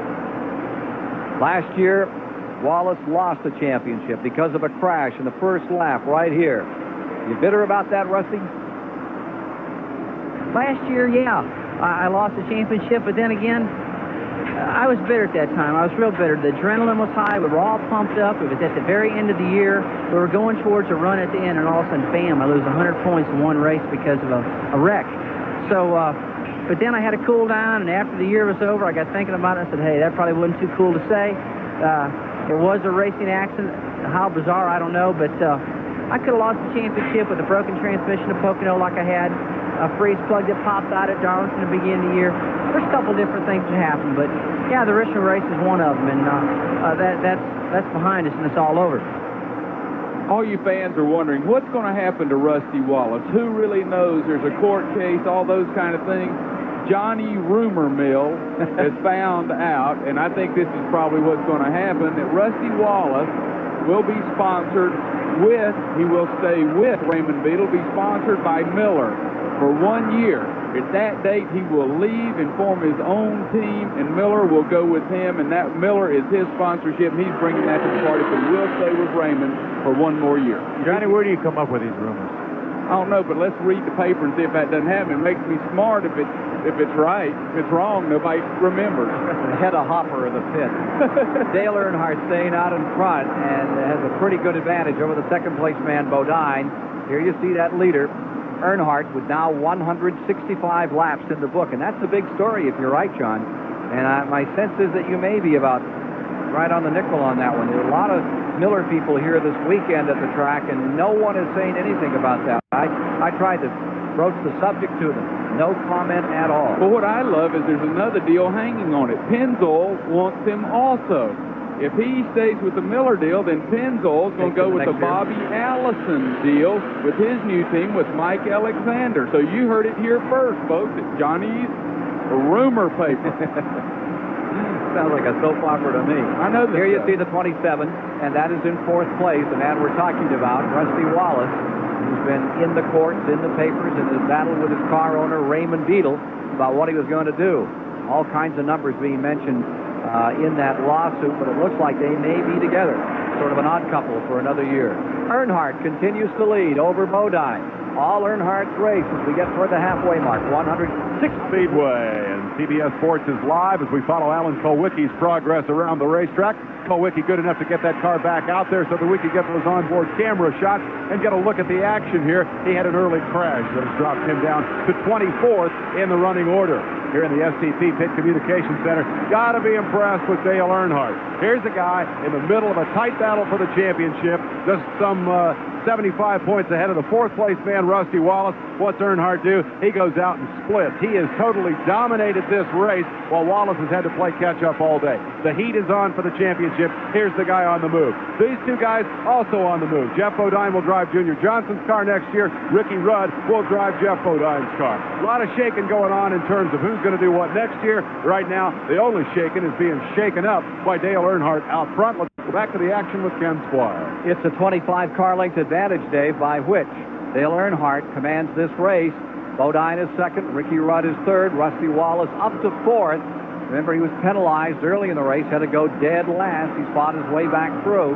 Bill Elliott's in 5th, Terry Labonte is in 6th, and Dick Trickle in car number 84. The Stavola car is now up into 7th place, having a good run. Here you see Rusty Wallace's car, and there's that 7th place car. You see the 11, that's Terry Labonte, and then number 84, Dick Trickle, who had such a great run back in March on this track after he charged from a 14th starting spot to lead in lap 172, and then had to pit for tires out here. They contended he had a great run going, was able to show some strength, and was hoping to do as well today.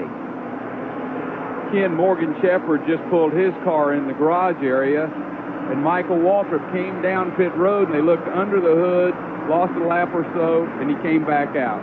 Battle for 5th here. This is number 9, Bill Elliott, and Terry Labonte in the car number 11.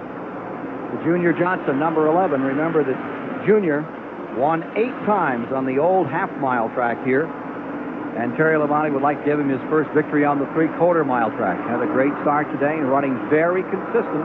Car number 11 in the 6th spot, directly in front, Bill Elliott running 5th. There's that turn 2, which has been so nasty for so many people today. Terry Labonte's another interesting situation. He's forming his own team. You know, he's left Junior Johnson, and they thought he had sponsorship finalized. Now there's a question. It's getting delayed, and he's waiting for a couple weeks. And there's a lot of teams out there hoping that that falls through.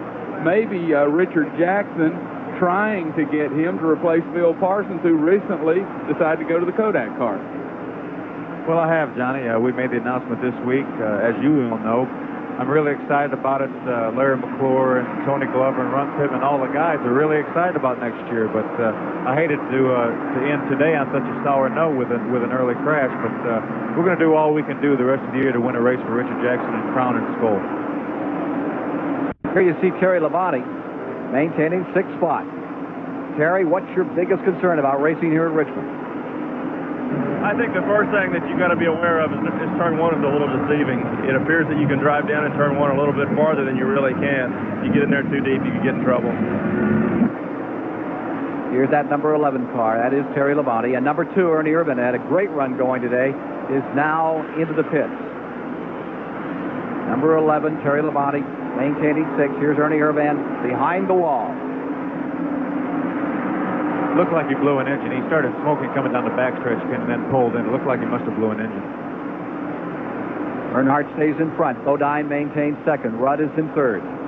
Okay, it looks, Ken, like the interval has stabilized. Earnhardt spurted out to about, like you say, a 15-20 car length lead after 2 or 3 laps on the restart. It looks like it's stabilized. So it looks like Jeff Bodine's just as fast as Earnhardt now. You get an idea of that interval. There's the 5 car running in 2nd place. Jeff Bodine on to a new team next year. So you may have already noted, Ken, but Dale Earnhardt has won the only NASCAR race ever to be run on radio, so he knows a little bit about the radio. Caution is out. We have a caution on the racetrack. Caution is out. I'm sure that's for Ernie Irvin's blown motor, and the drivers were probably calling in the crew chief saying that there was fluid on the racetrack. Sterling Marlin is out of it, and as we go to caution, let's go to Dave Despain and find out more about it. I love talking to race drivers. I hate talking to them before the race is over. Sterling, I know this is the last place in the world you want to be. What happened? You were running great, and all of a sudden just stopped. What went wrong? Well, it looks like we broke the crankshaft. You know, the Snow Oldsmobile was really running great, and we got up 3rd early and got behind on the stop, and I just paced myself and waiting on the last 100 laps. I tell you, we got a real good race car, it's a brand new car, and Goodyear radios, they work great. I love them, so we're going to slip and carry his car to Dover, maybe we can win the thing. I tell you, it really worked good. You like the tires. There's no problem with car, that. the car don't give up like you used to on a bicycle, and my car just drove perfect. I love it. With all the talk about all the changing going on next year, there was talk that Sterling Marlin would go somewhere else. You've made your deal. You're going to stay put. Yeah, I'm going to stay put. You know, we got together with Snowco, and it's really a great company. You know, I think the world all of them. They're great to work with. I'm going to be back with them next year, and we'll come back hard at them next year and try to win some race and try to win some this year. Next time I talk to you, I want it to be in victory circle. Okay, I hope so. Sterling Marlin. Nice guy, Sterling Marlin. I hear it's not 1 year, but it's a year with another year option that they've done on their sponsorship, which is big-time money. Plus, Paul Mecca, who represents Sunoco, he's so excited. He's walking because at time, you know, there's a lot of money being thrown around, a lot of good teams available, and they are so glad to have Sterling locked in. Here's the number 27 of the number 5 car. Now remember that they just pitted, most of them, and here's the number 5 car of Bodine now being shown in 2nd place. Wallace pulling alongside. They're having a chat out there. What do you think they're chatting about, Phil? What they're arguing about, Ken, is each one of them think they were off pit road first. They were racing down pit road. Jeff Bodine was a little farther back this way, so he had a lot more speed, and each one of them now thinks that they beat the other to the end of the pit road, so it's up to NASCAR to figure it out. Waiting for the word from NASCAR as to where they're going to place them. There you see Dave Marcus in the 71 car, running some more consistent laps, working it out here this afternoon. Ken, I'd love to also, Dick Beatty, who runs NASCAR, his wife, May Beatty, is home in Charlotte, North Carolina, and she's been ill and been a little bit depressed. So we just wanted to say hello to May, let her know we love her, and if she'll come back to racetrack, she won't be depressed anymore because we can make her laugh. She doesn't watch these races until Monday morning with her husband. Mr. Beatty goes home and says that's their homework. They sit down for 3 hours on Monday morning and see how drivers like Phil Parsons did. They go through it with a notebook and check every one of these fellows out. What makes you think a wife is ever listening to a husband? May watches what she wants to, and Dick does what May tells him to. So, May, get back to the racetrack where you belong, girl. And Looks like 1 to go, and we're going to be under green once again. And while we have a moment, a tip of the hat today to Darrell Derringer, one of the all-time greats in Winston Cup racing.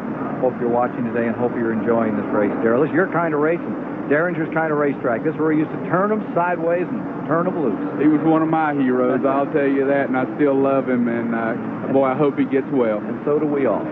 Dave Marcus has the lead as we get set to go once again with Rusty Wallace in second, Jeff Bodine in third, Dale Earnhardt fourth, and Terry Labonte fifth. Very happy Paul Sawyer, the gentleman who has built this track. Boy, what a crowd you have today, sir. It's marvelous. Congratulations. Most rich people are happy. I like rich people, Mr. Sawyer, and you're one of my heroes, and I just appreciate it. Wasn't that way a few here. years ago, however. I can remember in the older times here, it was a little lean, but it sure isn't anymore. Pace car is coming in, and after 8 lead changes among 6 drivers and 11 cautions so far with 188 laps complete, we're back to green and 21. Here's Bonnet trying to go up a lap, and there's 27 Wallace scooting right through for the lead. Marcus getting hung there on that car for just a second, and it is Wallace into first. Now let's see if Bonnet can take us around the racetrack like he talked us around earlier. He's the guy that gave us our course description, told us all about it, and he tries to hold that inside line. He wants to make number 27 work the outside. Davey Allison trying to take a lap back. Bodine is in second. Earnhardt is in third. Terry Labonte is fourth on this try once again under green. Wild day of action. 52,000 seats, every one of them full. Standing room only was canceled out about 10 o'clock this morning.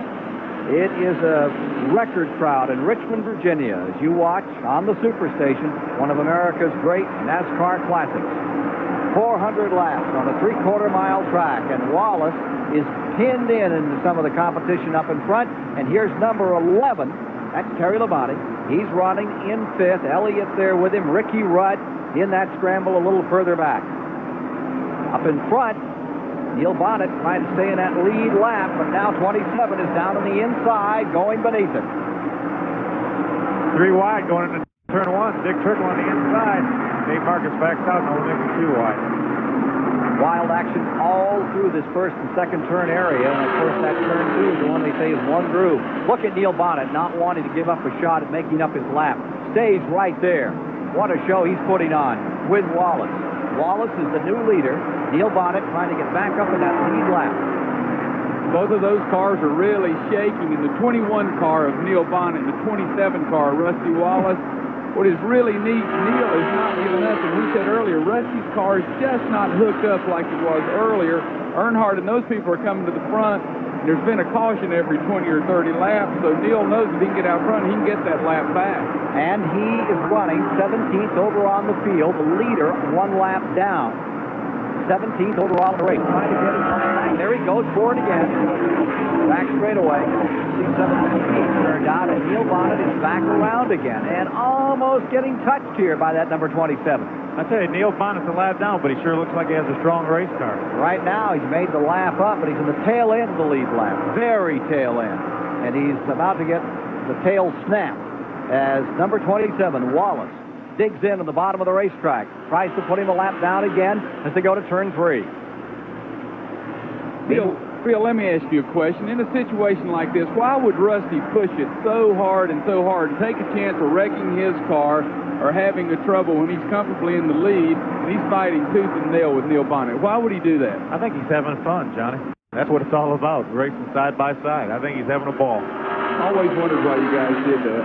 I knew you weren't real smart, but I tell you, they're racing hard, and Rusty's not giving them an inch, and he tries to look how close they are, swings back out, tries to make the move again. Neil is doing a heck of a job. If you think they're close, take a look further back here as you get to second, third, and fourth. There's the 5 car in second, Ricky Rudd in the green number 26 in the third. Then comes Terry Labonte in Junior's car in fourth, and Dale Earnhardt in fifth, and they're all in a muddle. Great racing. And up in front, Neil Bonnet just doesn't give up as he contends to get his lap back from leader Rusty Wallace. More live from Richmond in a moment.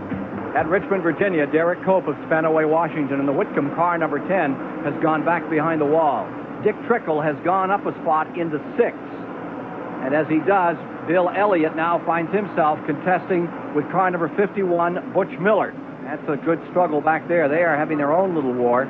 And this is Butch Miller and the kids. Remember, they were in the front row. It was Elliott on the pole when we started, and Butch Miller outside of the front row. Here they are, still contending. One tough thing that Butch Miller in the number 51 car has going against him is the pit crew situation. These fellas are part-time help. They're not used to doing this on a daily basis. They're doing a great job with what they have to work with, but it's hard to beat these Winston Cup teams, and he's done an excellent job.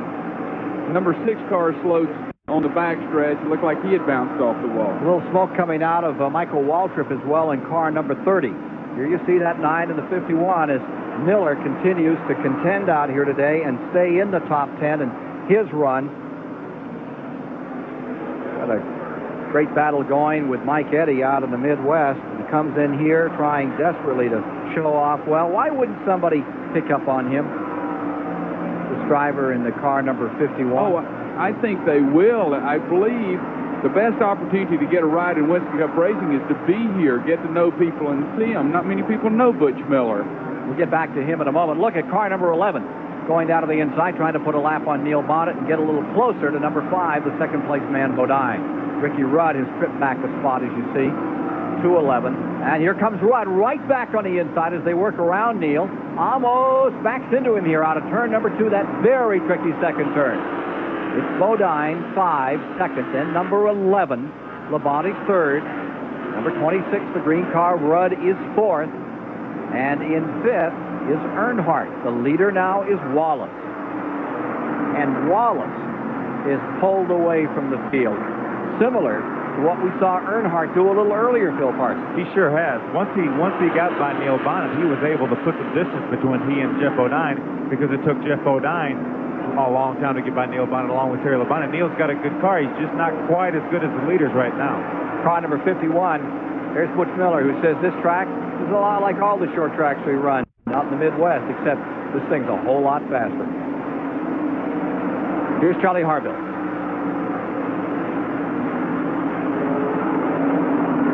Charlie trying to get over. Been during the race, Kevin. The car is running really good. Right now it's a little tight like it was when we started the race, but I think after the next round of pit stops, hopefully we can get it loosened up and fast again. Kevin Hamlin, crew chief for Butch Miller, whose real name, the area back Johnny Hayes will know, is Henry Miller. Like the late Albany with the project in Capricorn. 212 laps are complete. Henry Miller. That doesn't sound like good. I like Butch. You know what they used to call him? You know all those scars that Butch Miller has? A scar up here in his forehead and one on his nose. When he was a kid, he used to fall down a lot, and they called him Bumpy back home. Bumpy Miller. Bumpy Miller. Here's 27, Smooth Mr. Wallace out of St. Louis, Missouri, continuing to lead here this afternoon. He's got himself almost a full second on second-place man Bodine, and the challenge is for second place. The Chevrolet, the Hendrick stable car, is right there in second, but here comes Junior Johnson's number 11 with Texas Terry Labonte. At the control, closing down on Bodine. What a job this guy Labonte did Talladega back at the end of July. He really was in the scramble and pulled it off. Now here he is trying to move up through. He's only 3rd on the field. He's been consistently there all day. That car's run up front all day, and Phil May can tell us, I don't know if he's just sitting there riding whatever, but he's running first class all day, and he's not forcing it for the lead. I would say that Terry Labonte is a smart enough race car driver. That's exactly what he's doing. Now, Dale Earnhardt, he's mired back now in 5th position. I think he doesn't like to be there. I think his car may be a little off right now.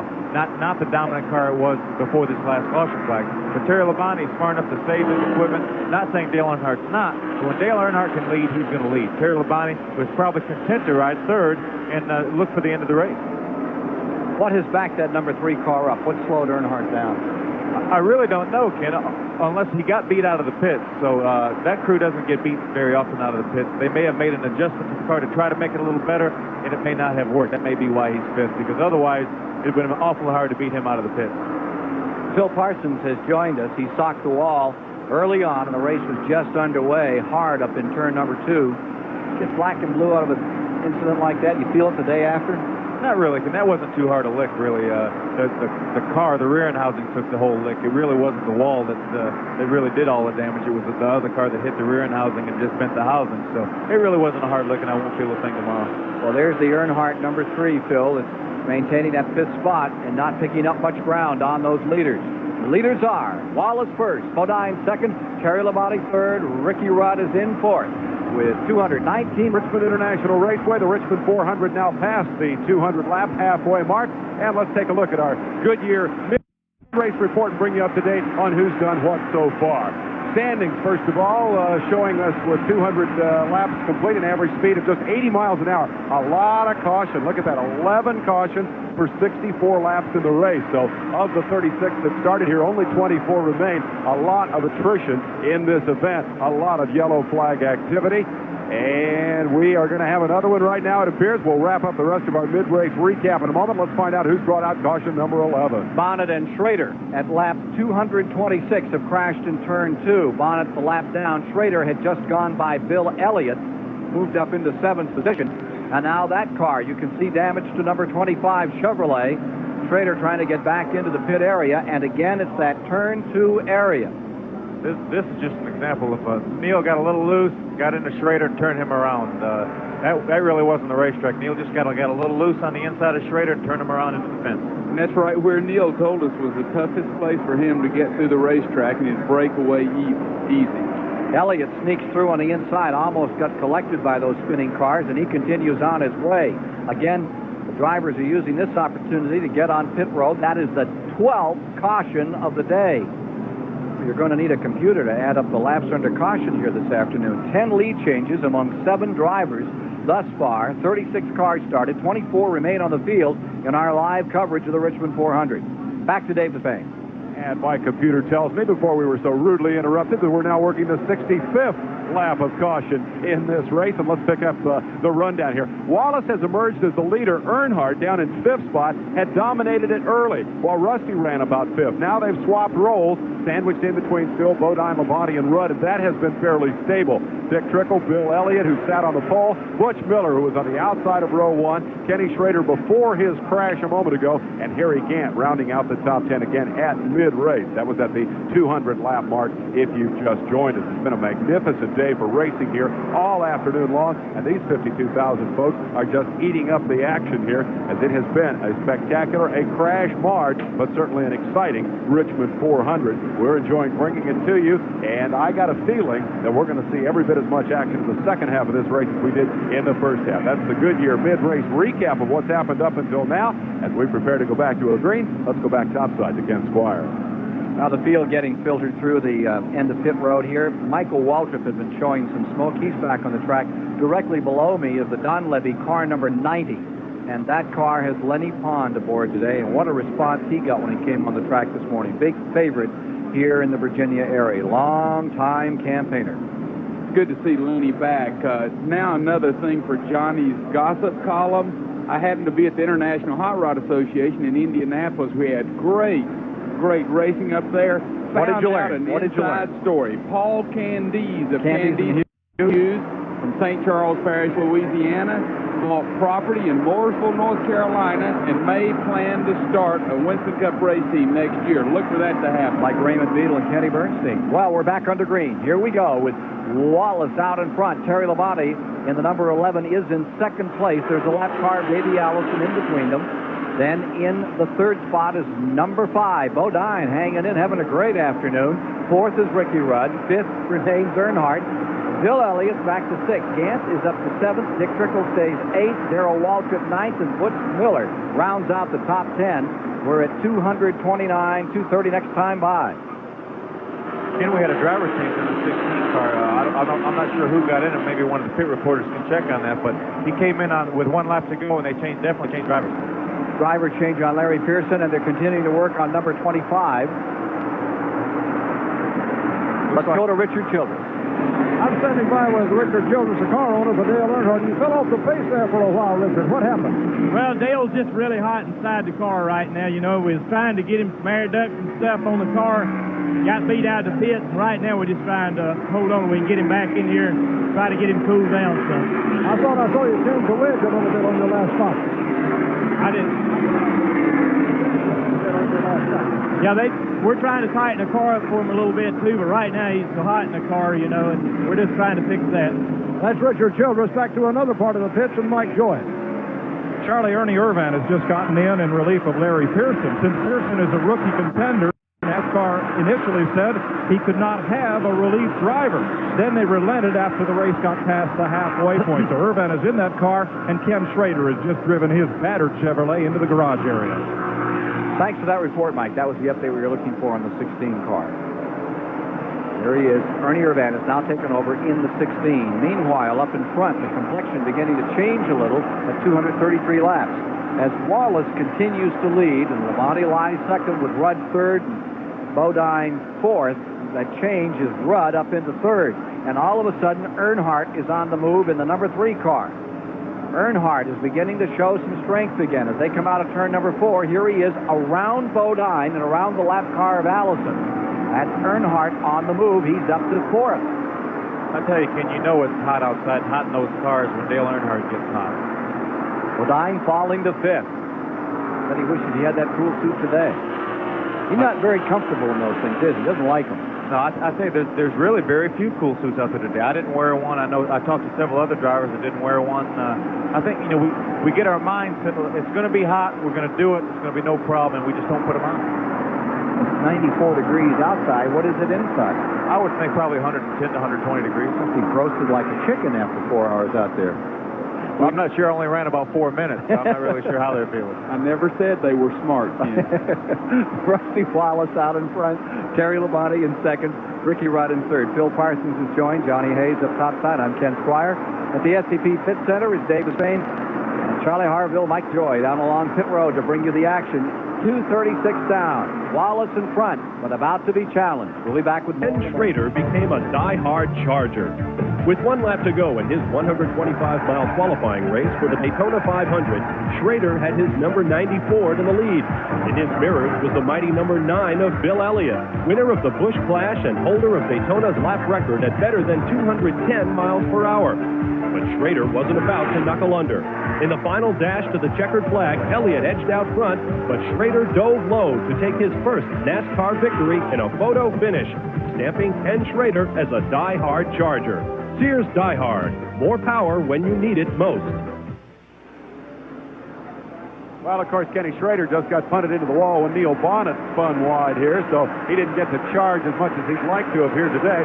Let's take a look at the winning car owners here in Richmond. Who are you going to bet on today? Well, Richard Petty's already put the 43 behind the wall. Petty Engineering has won 13 races on this racetrack, so you got to start looking at Terry Labonte's number 11. He's been top 5 all day, and his car owner, Junior Johnson, is next in the ranking. He's won 8 times on this racetrack. Bud Moore's machine is out for the day. Brent Bodine retired with a blown water pump. I got to think Terry Labonte and Junior Johnson's car might get a nod just on the basis of car owner success here in Richmond over the years. They're racing hard. Let's go back up topside to Ken Squire. It's always great to see a name like Cotton Owens back up on any sheet. And of course, they had great success here years ago. Dygard, name from the past too, not too far past. Here we have Wallace continuing to lead. Diving down into turn number 1 and lap 2:48 at 400 to be run. And there's the interval back to second place. There you see the number 11. That's Terry Labonte in that second spot for Junior Johnson. He himself, 6-time winner here. Then back in third, there's the third place man, number 26. That's Ricky Rudd, and right with him in 4th spot, number 3, Dale Earnhardt. And in 5th is that number 5. That's Jeff Bodine. Bodine maintaining the 5th position on the field. About to lap car number 71, Dave Martin. This is the front 5. Back in 6th is Bill Elliott in the number 9 car. Stays right up in there. And you can see there's Elliott. He has a car in between him and the leader. That's 21, Neil Bonnet, lapped. And then here's number 9, Bill Elliott in 6th. And running 7th on the field is number 84. There you see Dick Trickle out of Wisconsin Rapids, Wisconsin, who maintains 7th. And Harry Gant is just behind him. Back there is the number 33. New driver in the 16, replacing Pearson, lap car. Harry Gant, all in the lead lap, these cars. Harry Gant going underneath Irvan. And following here against that number 4, there's Rick Wilson, who maintains the 9th position on the field. And 10th out here is still Butch Miller in the white and red, number 51. There's your top 10. Gives you an idea where they're all positioned around the racetrack. Let's talk with Junior Johnson, the last American hero, is standing by with one of our old-time heroes, Charlie Harville. Thanks, Ted. Junior, as the race, are you progressing the way you wanted to, or things going your way? Well, Charlie, our car has a mess in it right now. Down at the end of the straightaway, it's like a vapor lock. Other than that, we're in good shape, but we've been that way all day, and we've been running right with the guys. I think we're okay. Is that anything you can do anything about? Not really, because you don't know what it is. And if you start working on it, you lose a lot of time, so we're better off to try to tough it out with what we got. Junior Johnson, thanks very much. Sir, they're going to go with what they've got, and they're still going strong. In second spot, problems and all, for Terry Labonte in the Junior Johnson car. Here's number 26, Ricky Rudd. At number 5, Bodine. They're at it real strong down here in turn number 1. Earnhardt has pulled up and moved around. Car number 71, Dave Marcus, has pitted. As they now run, Wallace is in first. Terry Labonte is in second. Earnhardt has come up into third, and the scramble is right here. It's number 5, Bodine. Number 26, Ricky Rudd for turn 1. Ricky Rudd has seemed to fade a little bit, Ken. He was running ahead of Earnhardt until just a few moments ago, and Earnhardt got by, and now Bodine got by, and now Ricky Rudd is a half a straightaway behind Dale Earnhardt. 255 laps complete this time with 400. Bodine motoring 4th, Rudd 5th, Elliott 6th, Trickle 7th. Trickle had such a great run here that you saw on the Superstation back in March. Coming back to a renovated track, they've added more grandstands. I guess he's more pumped up. I'll tell you, you can really hear the crowd respond when they're introduced today. And the one that they shouted the loudest for or against on the old applause meter was number 3, Earnhardt. You really heard both sides of the story. Yeah, you get a mixed reaction with all these people, and what's great is there'll be husband and wife, and one will have an Earnhardt T-shirt, and the other one will have a Rusty Wallace T-shirt. That's the way America is. They can't agree on anything. Here's Wallace maintaining his lead. Here's 84, Dick Trickle, running in 7th spot. Now, Dick Trickle has been notified that he will not have that ride next year, so he is looking for a ride. And these people drive hard, and they're giving it everything they can because they are looking for a place to go drive. Great opportunity for Dick Trickle here in 1989, getting a chance to go for rookie honors, and it came out of the misfortunes of so many others. First Allison at Pocono, then Mike Alexander in that Florida crash in Pensacola last year that set him back.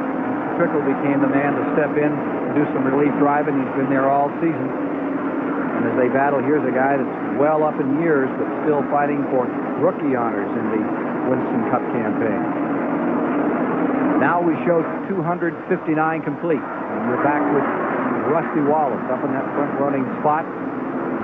He has had a checkered career as far as this race is concerned. Been here 5 times. His best finish is 11th back in 1984. That was back when he was a rookie in this event. He crashed the last 2 times he's been in it, but today he's running well. Terry Labonte maintaining that 2nd spot. There's Bobby Hillen, better than a lap down now. Being shown in 21st overall with Hillen. Number 3, Earnhardt has sorted himself out, and he's making a charge back up on number 11 and 27 for those top 2 positions. Still got a ways to go with 261 complete here today. Guaranteed one more pit stop. Make it a little interesting. Sure, they're looking for another caution. Those guys out in front help those tires. How long will those tires hang out before you begin to lose some traction, Phil Parsons? And I really don't know, again, because I didn't run long enough. But I had heard some stories that in testing that they would get to a point and then they would just fall off immediately. They wouldn't gradually fall off. They would get to a point and then they would fall off all at once. So I'm really not sure, and we probably haven't run long enough to find that point yet. Darrell Waltrip is running in the 11th position. For more on that story, let's go to Mike Joy. I'm standing in his pit, Ken, with Kenny Schrader, who's out of the race. First, Kenny, what happened to put you out? We started around Neal, and Neil must have got loose or something. He knew I was there, and he signaled me to go to the outside. There ain't nobody out there we trust any more than Neil, so, something must have happened to his car. But your day's not over yet. We're just gonna, Daryl's power steering's out. We're just gonna hang around here for about 25, 30 laps if he needs any help. That's Kenny Schrader. Kenny Schrader, one of the great sprint car drivers in America. What do you think of those sprint car drivers? Oh, they're awesome. I went to the World Outlaw Sprint Car Championship in Knoxville, Iowa, and everybody loves Winston Cup racing, and they treated us like kings up there. There's so many. I met a kid named Andy Hillenberg from Broken Arrow, Oklahoma. He plans to come down a year or so, get a sportsman car, and go Winston Cup racing. They all want to end up here. No matter where we go, they want to end up here. I'll tell you one thing, those guys that hang it out on the edge on dirt, they know a lot about balance. When they come in here like Schrader did, they're real good. Well, they've heard and they've seen people like Schrader have so much success that they feel like they'd come in with an advantage to be able to drive a loose race car. You can drive loose, you're really set up to drive those sprinters, because that's all they do is just turn them sideways, run them around. You sure Dale Earnhardt didn't drive a sprint car at some time in his life, or a former life or something? He said he grew up on dirt early, so I think that might have helped him. So maybe that's the secret. To get a bunch of old dirt racers, they learn to do it, and then they'll put radials in, and you can't do it. Alan Kowicki in car number 7 giving us these pictures as he goes around in the Xerox car. Remember, he's many laps down after he had an altercation early in this race, and he came in here with such high hopes. He's right behind the leader, Rusty Wallace, in 27. They dive down here into turn number 1. That's about 140 and ease off. They're averaging 118 miles per lap around this 3/4 mile track. Take that back. Late report says 114.6. Doing a little better than that a little earlier. They're really wearing out the equipment with 267 complete. I tell you, Ken, Kenny Schrader said that he might stand by to relieve for Darrell because his power steering went up. I'll guarantee you he's standing there with mixed emotions. Nobody wants to get the car with the power steering not working. He's strong enough to carry that, though, isn't he? I mean, that's one of the drivers that has really he looks physical. He looks like he can handle something like that for a while. Oh, yeah, but it's not going to be a piece of cake. I mean, it's just like a street car when your power steering goes out, how hard it is to steer. Oh. And these guys are trying to run 130 or 40 miles an hour with a car steering that hard. Good job for John Hayes. That's why I decided not to be a race car driver. Car crashed in turn 4. It looks like Butch Miller has crashed, and he's hit in the rear end, and the car blazes into fire as Rick Wilson slams into the back of Butch Miller, who had spun. A terrible crash. That's the worst crash of the day. The front end of Rick Wilson's car destroyed. The car blew into fire. The car number 51, here's Butch Miller climbing out of his car. He had been running in 10th. When this incident took place, Rick is Wilson coming was in out of 9th. the car. Rick Wilson, I can see his head pop out of the car. He's coming out. He's okay. He's limping, but he is out of the car. Boy, was that ugly. That was bad. 51 spun in turn 4. Look again. Car has spun, looped up to the wall, and come down. Rick just didn't know he was there. Darrell pulled right down, and I don't think Rick ever knew he was there. No, I don't think so. Darrell pulled down to the last second because he saw Butch. I'm sure Rick didn't see him, and then when Darrell pulled out of the way, boom, Butch was right there, and Rick had nowhere to go. Just a tremendous crash. Fortunately, both drivers got out. We're awfully happy to see that. See, the fire really is away from the driver's compartment on Butch's car. It's behind him, and on Rick, it was just a little residual fuel that ignited on his car. Carrying Rick Wilson over the wall, being given some assistance after he took a terrible hit. Here it is again. See, it lifts the back end of the 51 car up in the air. Butch Miller's hopes ending here. His little team with one car, and it's all over for him today. And for Rick Wilson, a very lucky racer. And that was ugly. And if you don't believe in seat belts, think about it again.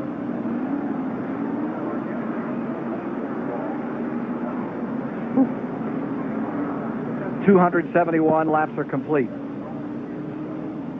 There are the remains of car number 51, Butch Miller. Over for him and Rick Wilson. We'll be back in a moment. 13th caution of the day. Major catastrophe in turn number 4 of the Richmond International Raceway. We're with you live. Let's take a look now again in replay at what happened as they came out of turn number 4. You see Rick Wilson over here. They have him on the ground behind the wall now. 274 laps are complete. See if we can, there's the impact, the spin, and then both drivers were blessed. They both were able to walk away from it. Here is Mike Joy with Butch Miller. Butch has got his hand here in a bucket of ice. Butch, first off, are you okay? Oh, yeah, I'm fine. What happened up there?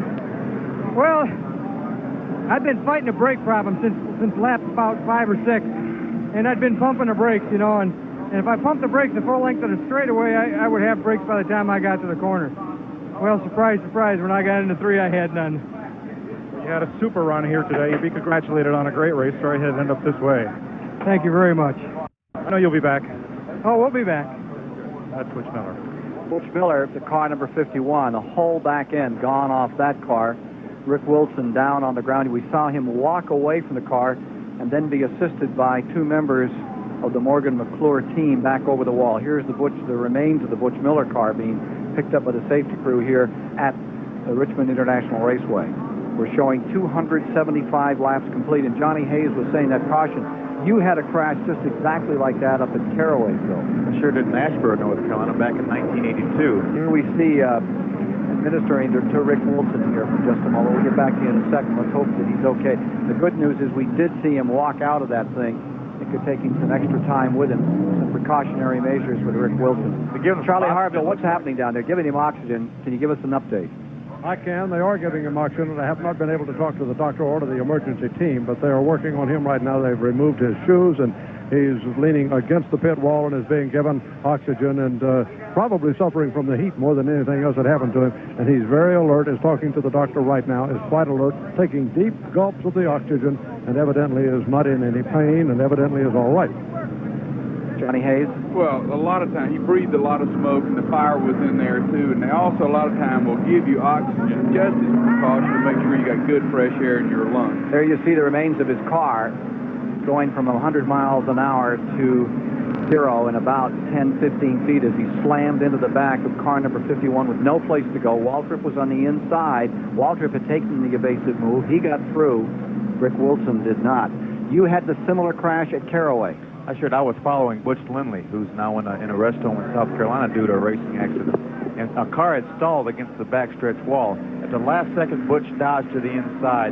I didn't have time to react, never had time to hit the brake and hit a car very much like it, although it wasn't a full head-on shot because I did manage to turn the steering wheel, and I got just half of the car. Instead of Rick getting the whole front end, I got half of my car. Did you see it at all? I mean, did you have any moment to react that you were going to be in trouble? Maybe a tenth of a second. Just enough to turn the steering wheel so I didn't hit him flush. I just hit him with the right side of the car. I think that's what we found with Wilson here, that he did try to cut the wheel, but it was altogether too late. We need to get to a Goodyear Racing update this afternoon. Bob Richards is standing by with more news on other events around America as they remove car number 51 after the most serious crash of the day. Turn 4, Richmond International Raceway, has taken the Butch Miller car and the Rick Wilson car out of contention. Now for a Goodyear Racing update, let's go to Bob Richards. The report being very verbal is Rick Wilson. He says, you be sure the folks at home know I'm all right, not to worry. And I do want to tell Teresa, his wife, that Rick was going to fly home with us tonight, but we'll take care of him. We'll watch him close, and we'll be with him. Hopefully we'll just meet you at the airport because I think he's just shook up a little bit. So don't you worry, Teresa. We'll take care of him. He's being taken back to the infield hospital here at the Richmond International Raceway after this hard crash. Again, he did walk away. They have been giving him some oxygen, and he said to Charlie Harville, he said, you make sure they know that I'm all right. But he took an awful lick. The cars are now at lap 278. The front of the field looks like this. Rusty Wallace continues to lead. Terry Labonte is in second. Dale Earnhardt third. Jeff Bodine is in fourth. Bill Elliott is fifth. Harry Gant is sixth. Dick Trickle is in seventh. Hut Strickland is in eighth. Ricky Rudd is ninth. Darrell Waltrip comes to 10th. A lap down in 11th is Neil Bonnet. 2 laps down in 12th is Lake Speed. And 13th, 3 laps down, is Davey Allison, followed by the Larry Pearson Urban car. And then Jimmy Means is 16th.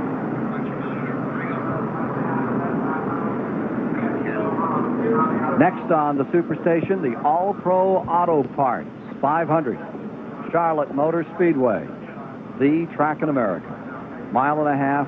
Unbelievable facility, Phil Parsons. It really is. They could play a Super Bowl there, really. They have, I don't know, 60-some sky boxes for VIPs, and just a tremendous facility. Humpy Wheeler and Bruton Smith and all their staff just do a terrific job promoting the races and making it a nice place to visit. Good place to race? Well, it really is, and they've worked at that. You know, we had an asphalt surface that wasn't very adhesive, so they come up with a new compound that they use at Dover, rubberized asphalt, to give the cars better adhesion, and it looks like we're probably going to run radials at Charlotte also. Ought to be a wild show, and you'll see it here on the Superstation Sunday, October 8th. Please be with us at the STP Pit Center. Here's Dave Despain. All right, Ken, we want to update our True Value Hard Charger points here at this juncture in the Richmond 400.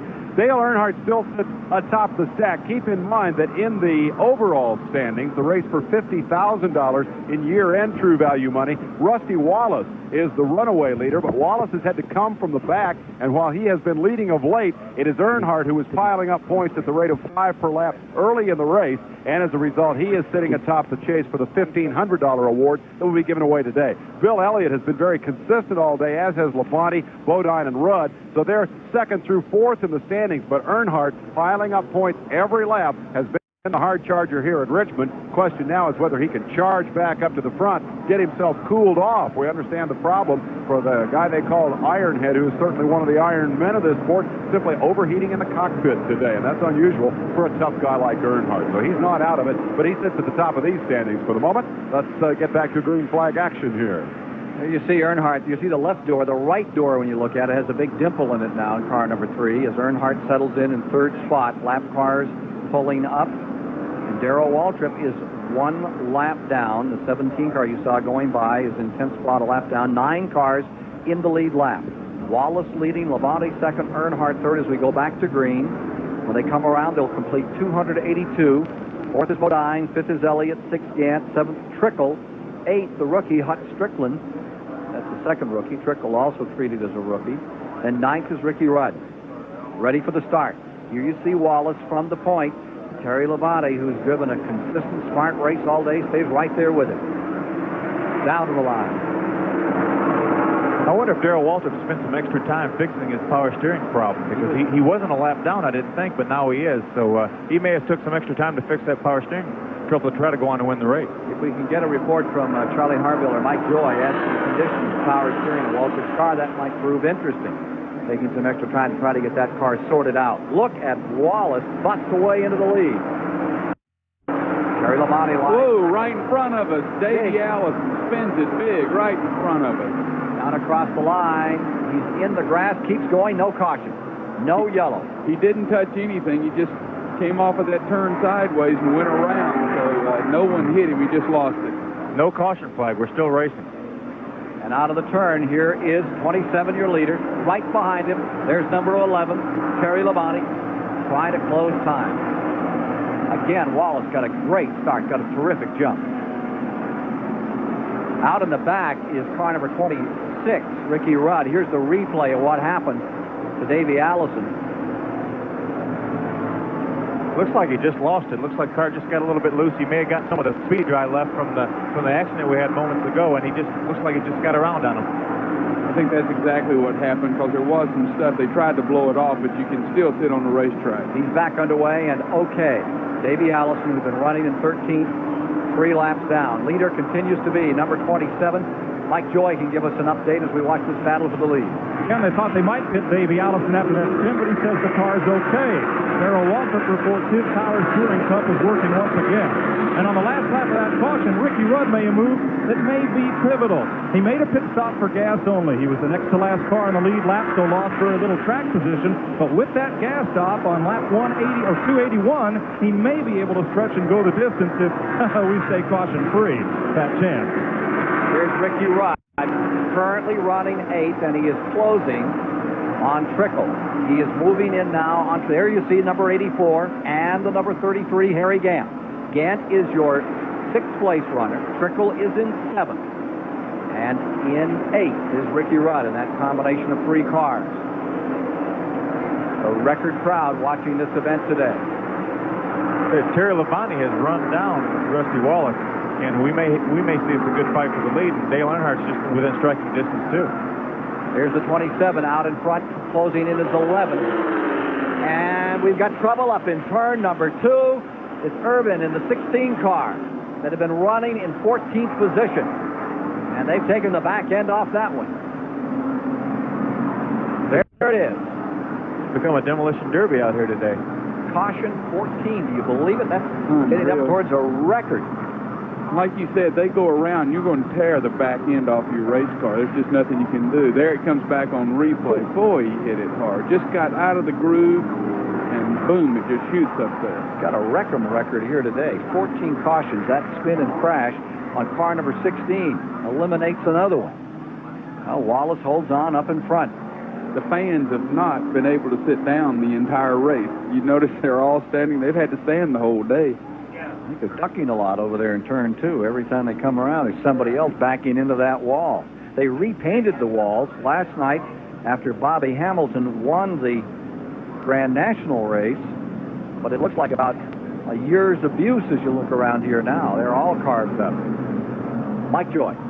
Well, Ernie Irvin standing here in the pits. Larry Pearson had gotten back into that car, so sorry, Ernie, if we blamed you for that one, but we just got away from Pearson. Dick Trickle came in here for a quick stop, locked up the left front brake, took a cold, wet rag out there as it's getting very warm inside those race cars. Okay, good to know that Ernie Irvin is there, and Larry Pearson, his regular driver in the mount, that took the shot, and he's okay too. Ernie Irvin, number 2. Remember, he had problems a little earlier, standing by in relief. Larry Pearson in the 16 car, that's bent up over there. Safety crews there with him. Looks like he's out of the car and going to walk over to the ambulance and be brought back for a checkout at the infield hospital. They're talking about a blown engine on car number 16. The word we're getting that maybe the engine let go and swapped him around. Ken, if this goes on, people like Alan Kowicki and Mark Martin may really dodge a bullet in that points battle, because a lot of good cars have fallen out, and they may get a respectable finish out of this thing before it's over. Yeah, where is Kowicki? About 20th now with all these cars falling out? Remember, he's down about 24 laps. Oh, that's sadness for the Pearson crowd.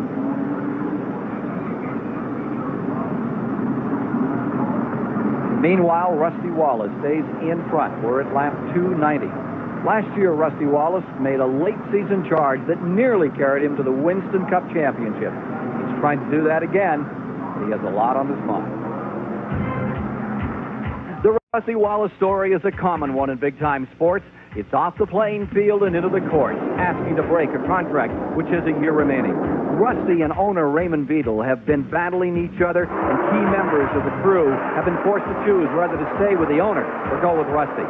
It's not the sort of environment that it creates esprit de corps. Yet, Kodiak crew have generated much of the same second-half excitement that carried them to within a hair's breadth of last year's championship.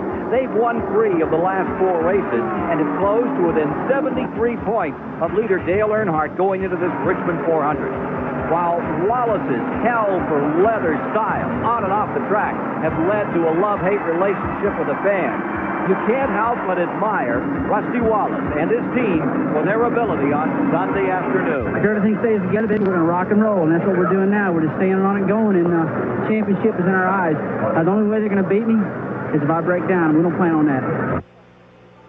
And according to the Hayes Inside Report, it'll be Raymond Beadle and Rusty Wallace together again for another year. And the colors will be that of Miller Brewing on that car, and that will be a major change. But Rusty will stay with the same organization, including Barry Dotson, who I think is one of the best there is when it comes to putting a wrench on a race car. Well, he's Phil and our neighbor. He used to live right between us, so we know the inside of all this stuff. We just ask Barry what's going on. He lies to us. Well, there you see the back end of Pearson's car. He really took a terrible shot as you see that car being pulled away, worse than originally looked. Here's Charlie Harville. He has an update from the hospital area. I have Dr. William Hensroth of St. Mary's Hospital, who's in charge of the hospital area here in the infield. What is Rick Wilson's condition, Doctor? It's good. His vital signs are all stable. He's alert and talking to us. There was no loss of consciousness. We examined his blood pressure was good. He was a little overheated. We gave him some oxygen. His chief complaint was his feet. And so we're going to send him to the hospital, x-rays of his feet. There was no obvious fracture, no deformity, no significant swelling, just pain in his feet. We're going to get those x-rays, make sure he's all right. Thank you very much. Dr. William Hensroth from St. Mary's Hospital. Story on Rick Wilson, the driver of number 4, that rear-ended car number 51, Butch Miller, after Miller had spun on a 360 in turn 4, come to a halt. Rick Wilson had no place to go, but dead on into the back. A violent crash, a tremendous eruption of flame. Both drivers able to clamber out of their cars. Car number 26, Ricky Rudd, right now is pitting as the rest of the field motors by. Here's Dave Despain. Ken, I got curious this morning and thought, how many moving parts are there in a race car? We made a tour down through the garage area and just asked some crewmen at random. We got some pretty interesting answers. Barry Dodson, Rusty Wallace's crew chief leading the race, said, I don't have a clue. I don't have any idea how many. Ernie Irvin's guy said, well, a lot. We thought that wasn't very specific, so we went to Kirk Shelmerdine, who said there are 1,476, depending on whether you count Dale Earnhardt as a moving part of the car. We think they should. A little bigger number, now that remember, that was 1,476. Meanwhile, Rick Wilson's team said 21,097, counting Rick, and of course most of those parts are bent on that car after this afternoon's race. Richard Petty's a little higher estimate, he said probably 1 billion, and the best answer came from a member of Dick Trickle's team who said entirely too many if you have to come here at 6:30 in the morning and get all the wrenches out and tighten them all up. The point is they don't know. Great report, David. We're back under green. Back they go to turn number 1. Wallace steaming out in front. Terry Labonte maintaining second. Dale Earnhardt side by side with Terry Labonte for second. 3 in the 11. Jimmy Means running very slowly the main straightaway. Did not come up to speed as the field broke away. Here comes Earnhardt on the inside of Terry Labonte, trapped behind number 21. Earnhardt trying to bust through side by side. It's Earnhardt, bottom of the racetrack for second place in the Chevrolet. He's there. Earnhardt back to second. Labonte falling to third. Bodine is fourth. Elliott's fifth. Going in sixth spot is Harry Gatton. Seventh is Ricky Rudd. Nose to tail number 3 Chevrolet. Now going into second spot, Dale Earnhardt, fighting for the national championship. Terry Labonte looking inside. Boy, he took a shot down the inside. He wanted to go through, realized that Jimmy Means was there running slowly, and eased off the trigger. Back straightaway. Labonte closes once again on Earnhardt, the man in black. That number 3 can get real wide about now. Gets one of the widest cars on the racetrack, and he's one of the most difficult men to pass that's ever been in a racetrack. Bodine maintaining that 4th spot. Going 5th, Elliott. 6th, Gant. 7th, Ricky Rudd. 8th is Trickle. 9th is Hunt Strickland. 1 lap down. Here we go. Terry Labonte gets inside. Dale Earnhardt going off turn 2. See if he can beat him down to turn 3. The 11 pulls ahead. He's got him. Pontiac in first. Ford back to second. Chevrolet falls to third. Chevrolet in fourth. Ford in fifth. Don't you know the Pontiac people love this, beating up on their competitors, and everybody thought it might be a different make. But Rusty Wallace has made it a great year for Pontiac. Yeah, they weren't even supposed to be in it. They got down to Talladega. Somebody forgot to tell Morgan Shepherd the Pontiacs weren't supposed to be that strong. Yeah, everybody kept saying the Pontiacs just won't work at different places except for Morgan and Rusty. Well, here's Rusty Wallace continuing to lead. 4-car advantage over the second place man, number 11, Terry Labonte. Labonte closing in turn 2. That very difficult, slippery skating rink that is turn 2. And he moves ever closer to the leader. 300 laps complete. 100 to go. How about the fuel situation from here, Phil? I would think that the fact that the leaders did not pit on the last caution flag, I think that means they feel they can go all the way. Ricky Rudd pitted the time before because they may have been marginal, but I would think that everybody feels that they go all the way. So it ought to be really a skate show at the end of this one. If it stayed green, there wouldn't be anything left on those carcasses. It sure would be, but I'll tell you that they've really held up well, though. Look at car number 11 close up. Terry Labonte, number 11, is there. 1 car length away. First, he was run down by Earnhardt. Now, typical of fall afternoon, we're ready for a forward pass by number 11. To the inside, moves Terry Labonte. Pulling along beside Rusty Wallace. It's a Ford on the inside, Pontiac on the outside. Wallace attempted to close the door, realized the man was up to his fender, relented. Now they're out of 2, tight running. Terry Labonte stays bottom of the racetrack. Oh, what a great show. It's live here on the Superstation this afternoon. Sideways out of number 4. comes Terry Labonte. He gathers it back up as they steam into one.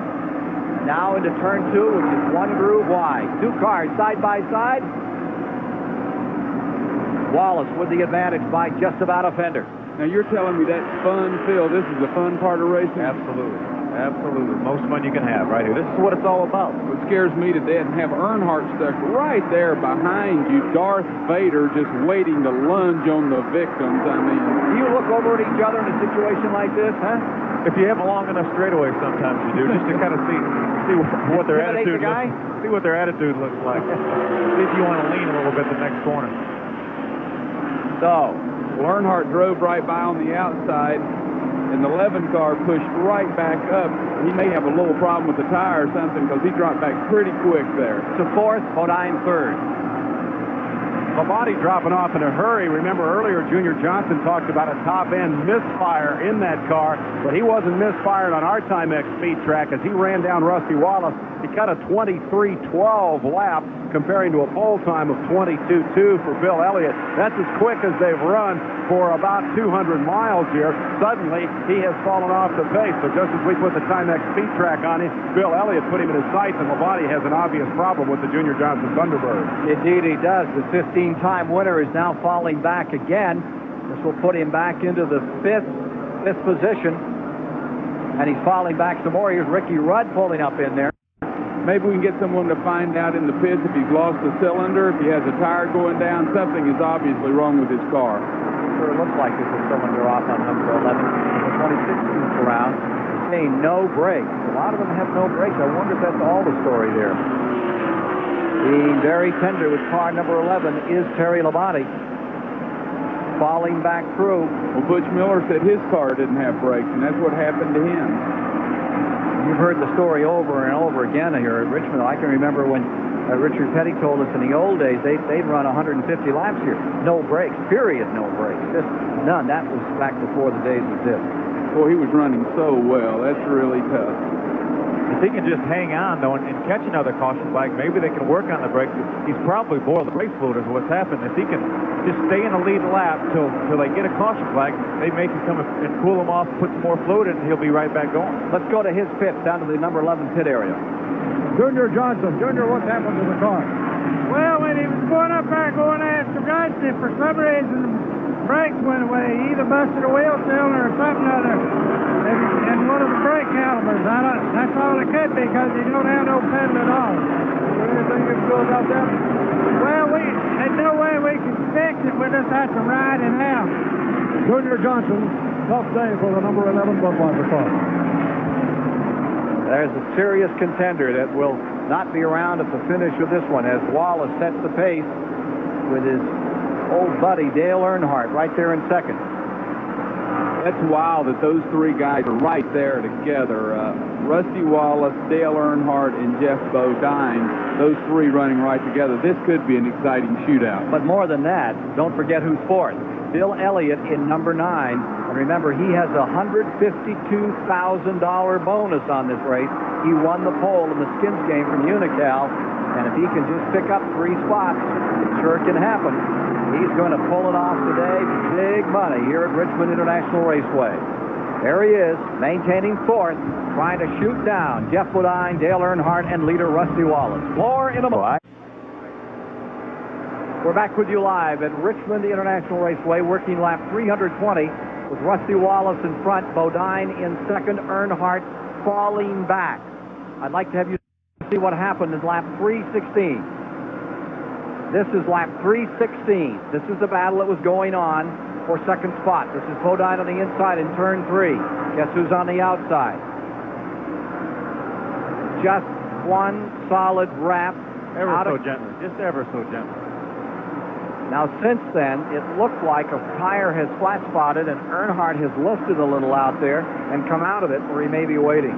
Well, I tell you, if I was Jeff Bodine, I'd sure hope that something happened. He could never get near me because I have a feeling that man will stick you back. Darth Vader loves to hit people. Number 27, Wallace leading, Bodine in second. You know, this is a payback game here, guys, and when you start keeping track of Jeff Bodine and Dale Earnhardt and figure out who owes who a hit, it's kind of hard to keep up with. The last one I remember was a couple of weeks ago at Bristol when this guy was the hit E because Earnhardt came by and kind of caught the left quarter panel and sent him right off into the fence. Bodine was the loser in that one. I'm not even going to try to keep score between these two guys, but that may have been the payback that we just saw. They may be even now. I'm not so sure, and what happens is usually the payback comes the following week. You never want to do it to the other guy in the same race, right, Phil? That's the secret, because then NASCAR is watching so carefully. You wait till the next race or the race after, then you pay back. That's right. You don't say anything all week. You just wait till the race starts, and then you do it. Let's find out what's happening with Dale Earnhardt as you see him running back here in third spot, about to be challenged by Ricky Rudd. In his pit was car owner Richard Childress. Richard, what has happened? Well, he ain't sitting there. All he's been telling us is he's just real hot. And, I don't know if he's getting fatigue or the heat. It's a new car, and we ain't got the car vented at all. And it's got to be just burning up in there. Does the hit by Bodine cause any damage? No, he didn't say anything. He ain't said anything since the restart. Richard Childress, the car owner for number 3. Now we'll see what develops here. Bodine stays solid second. Earnhardt's in third. Ricky Rudd 4 car lengths behind Earnhardt. Running in fourth, followed by Bill Elliott. Now in fifth, Harry Gant in sixth. Strickland, the rookie, having just a terrific day. Haven't paid that much attention to Hut Strickland, but he's really in this thing. Running well. He's currently second in the rookie standings. Dick Trickle is the leader in that group. Hut Strickland having an outstanding run. There you see Earnhardt. Ken, what Richard Childress couldn't see, because this front straightaway in pit road is curved, is just as we came back from commercial, Earnhardt completely lost control of the car coming out of turn number 4. We're looking at the left sides of these cars, and we could see the right side of his. He was so loose. He gathered it back up and still beat Bill Elliott down into the corner. That's why he dropped back a bit from Rusty Wallace and Jeff Bodine. Now, Dick Trickle has dropped back a little bit. They say they have a push in the car. It wants to go straight instead of turn when it gets to the corner. They'll put tires on to correct that if they get another pit stop. About the fuel mileage situation, Rusty Wallace's team manager, Harold Elliott, said, yeah, we can go all the way, and then thought for a second and said, go ask Childress. So I did, and Richard just looked at me, grinned, and shrugged his shoulders. It's going to be close on gas for some of these cars. It's going to be close on tires, too, as Wallace continues to lead. We stop for a moment that 57 and 84 battle for 7th spot, as Hut Strickland and those 2 rookies are really at it out here now in their fight for Rookie of the Year honors. They've been banging off each other all around the racetrack. Hut Strickland having a great day. Wallace stays out in front in the 27. Here's 27 in front. Bodine is pretty well back from him.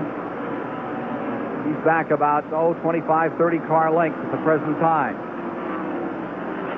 One thing I love about the Rusty Wallace team, with all the controversy, it hadn't affected their performance on the racetrack one bit. When it comes to business and tee it up on Sunday, these guys work well together and run good, and they may be motivated by the controversy. I don't know, but they're doing great. There you see that 11 car going to lap down again as Rusty Wallace. He's on a rampage now, looking for his 6th win of the season. Bodine stays in second.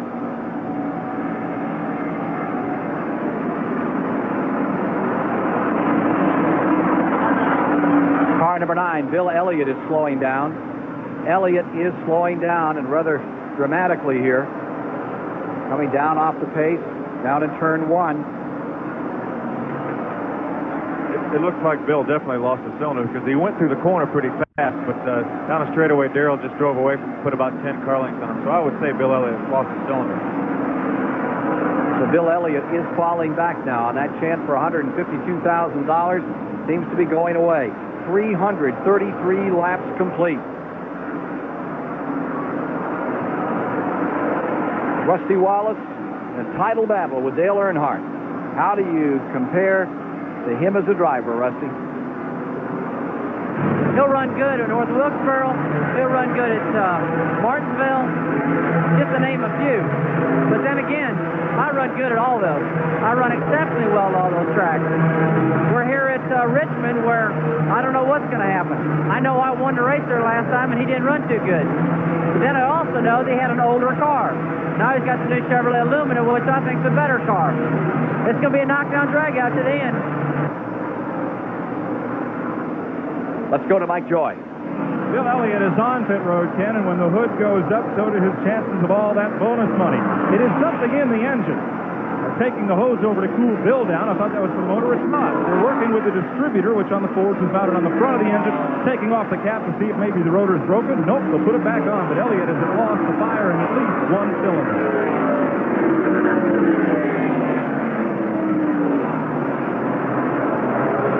Out on the pole.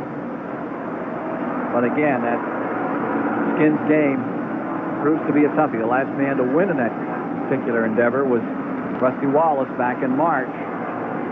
Built to $152,000 today. Add $7,600 more as they hit for Dover. Here's Wallace in front. Bodine still second. Back to the line goes Wallace.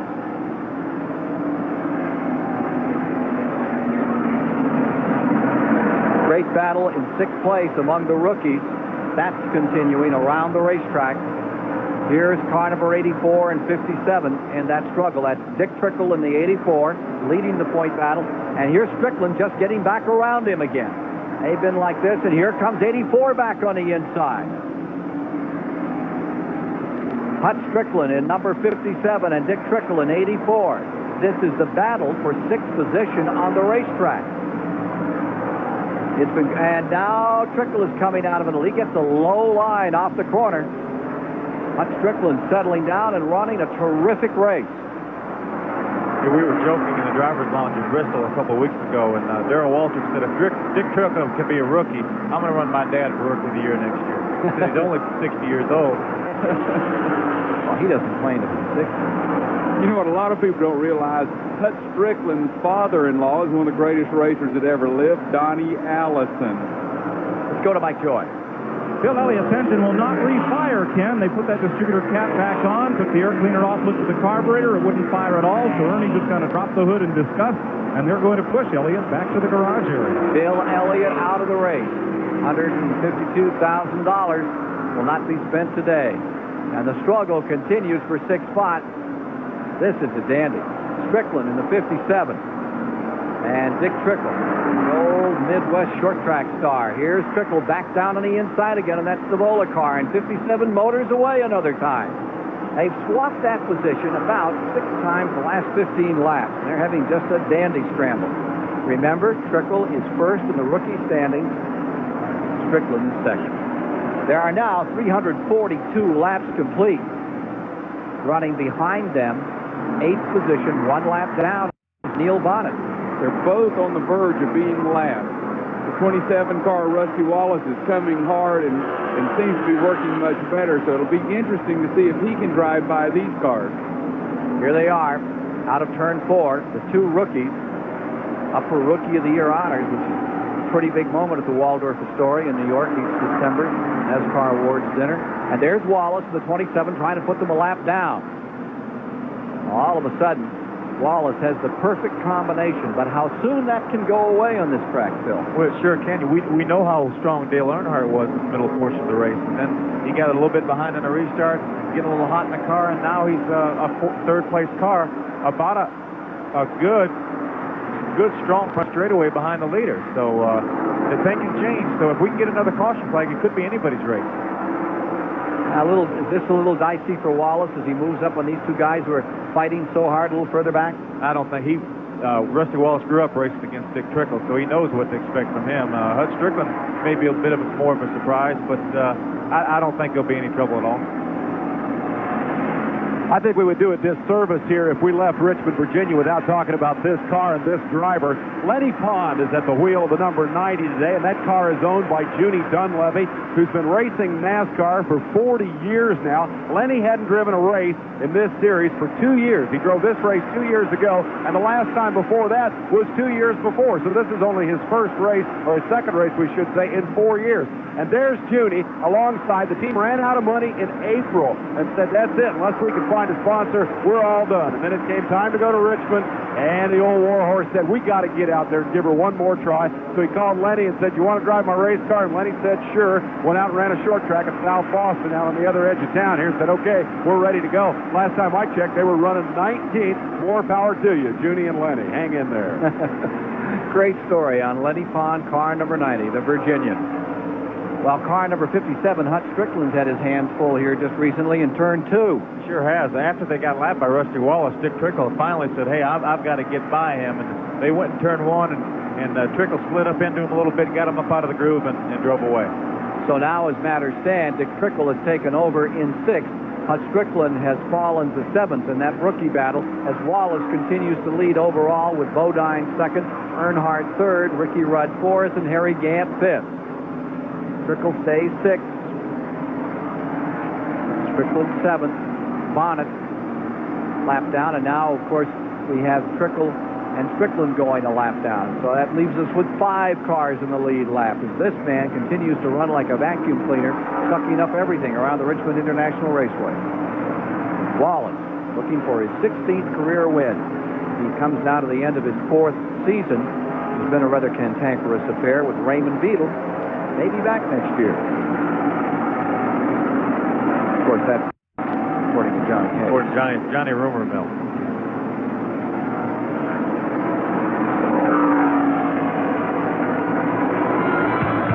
We'll be back. We move toward the finish. 351 laps are complete at Richmond International Raceway.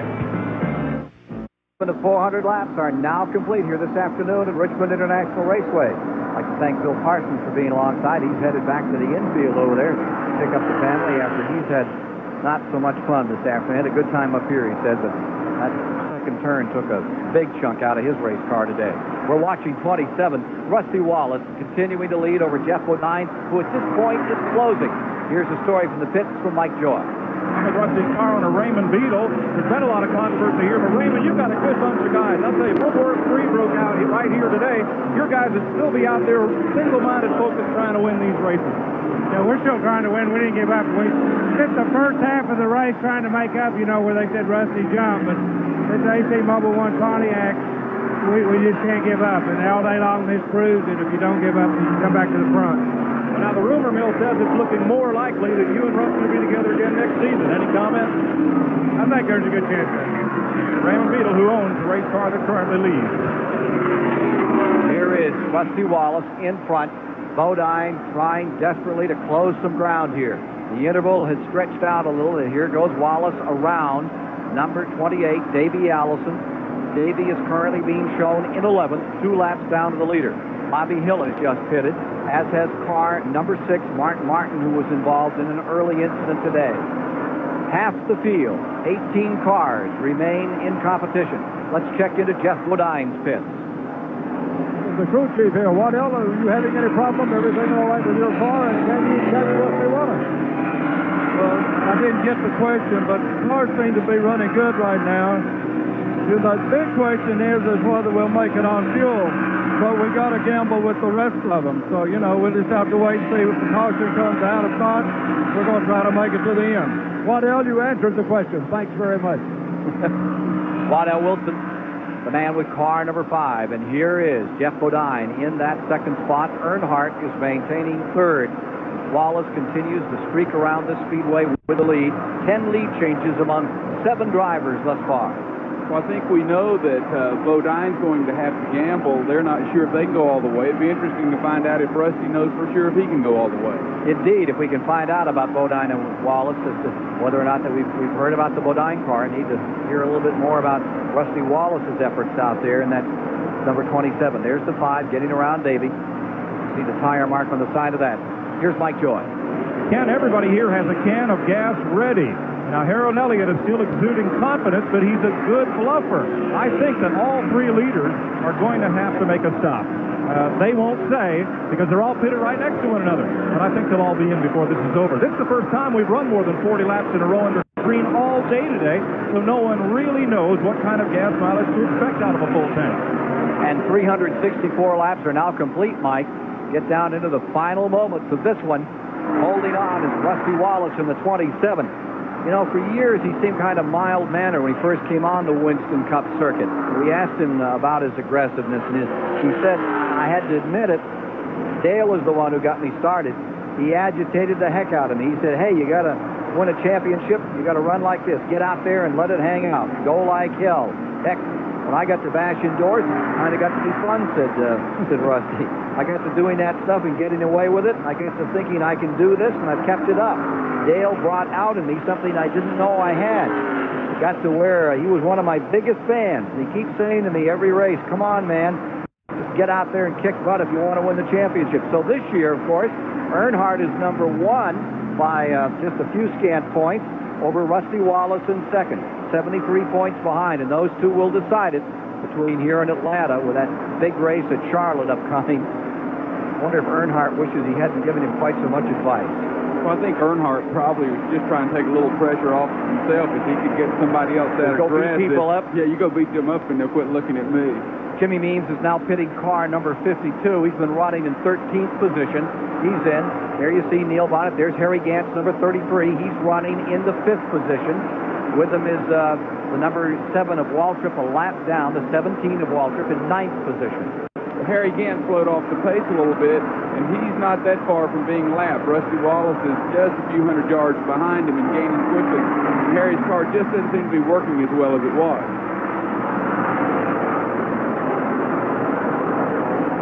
Power steering seems to be working a little better on that 17. Look at him trying to dive down on the inside and hold that car in there. Yeah, I bet that thing's driving a lot better. He probably feels like it's really easy to drive now. Here's your leader, Rusty Wallace. Laps beginning to count down toward the finish of this one with 5 cars in the lead lap. 370 complete, 30 to go.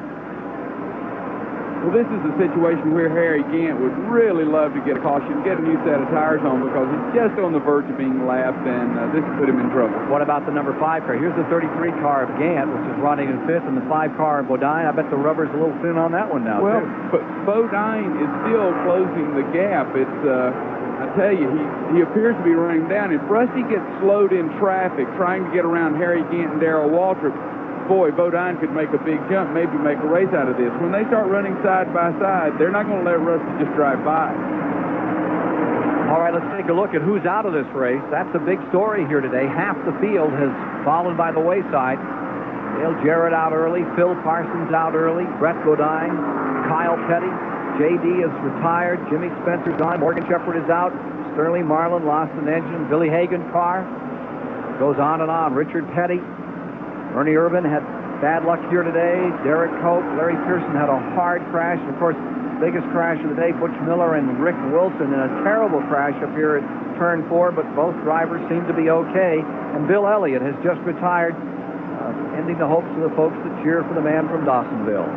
See, Rusty Wallace's worst fears are coming true. Darrell raced in 3 laps side by side and was able to hold him off. He's got Darrell and Harry right in front of him, and Bodine is coming quick. And this is the kind of situation where Bodine, he'll turn around real quick, and he'll be right on Rusty Wallace's bumper, and it'll be a whole new race. 374 complete. It's remarkable the way the complexion of this race has changed. Mike Joy touched on it in our last pit report. It's gone black and white, or perhaps more accurately, yellow and green. The first half of the race, all cautions. All those cars that we just saw dropping out, almost every one of them brought out a caution flag, and as a result, we had a whole series of 15-lap sprints. Now, as Wallace works to lap Harry Gant, we've been green and green and green here in the second half of the race, and it completely changes the strategy of the event, and it really puts the crews under the gun, because as Mike said, they don't know how far those cars will run on a full tank of gas, and without knowing that, as we come down here now with 24 laps to go, what a guessing game. And I think the drama here in the closing laps will be, number 1, the strategy. Do you have to stop at all, or do you gamble and run a chance running out? And B, if you do have to stop, who can make that pit stop the quickest? Who can get that splash of fuel to get to the finish line? And as we've seen so many times before, this one could be won by the pit crew. It's still shaping up as a dramatic Richmond 400, even though right now Wallace seems to have it in control. Well, John, here as we get down to the final moment, 377 complete. There you see the 27 of Wallace. The key is that interval. It's 1.9 seconds, and it was about 2.4 between this man, number 27, And the man trying to chase him down, Jeff Bodine in the number 5. They're now at 1.9 interval. Back to this car. He's trying to get around Harry Gant in the 33. Remember, Harry Gant in the 5th position, about to go a lap down.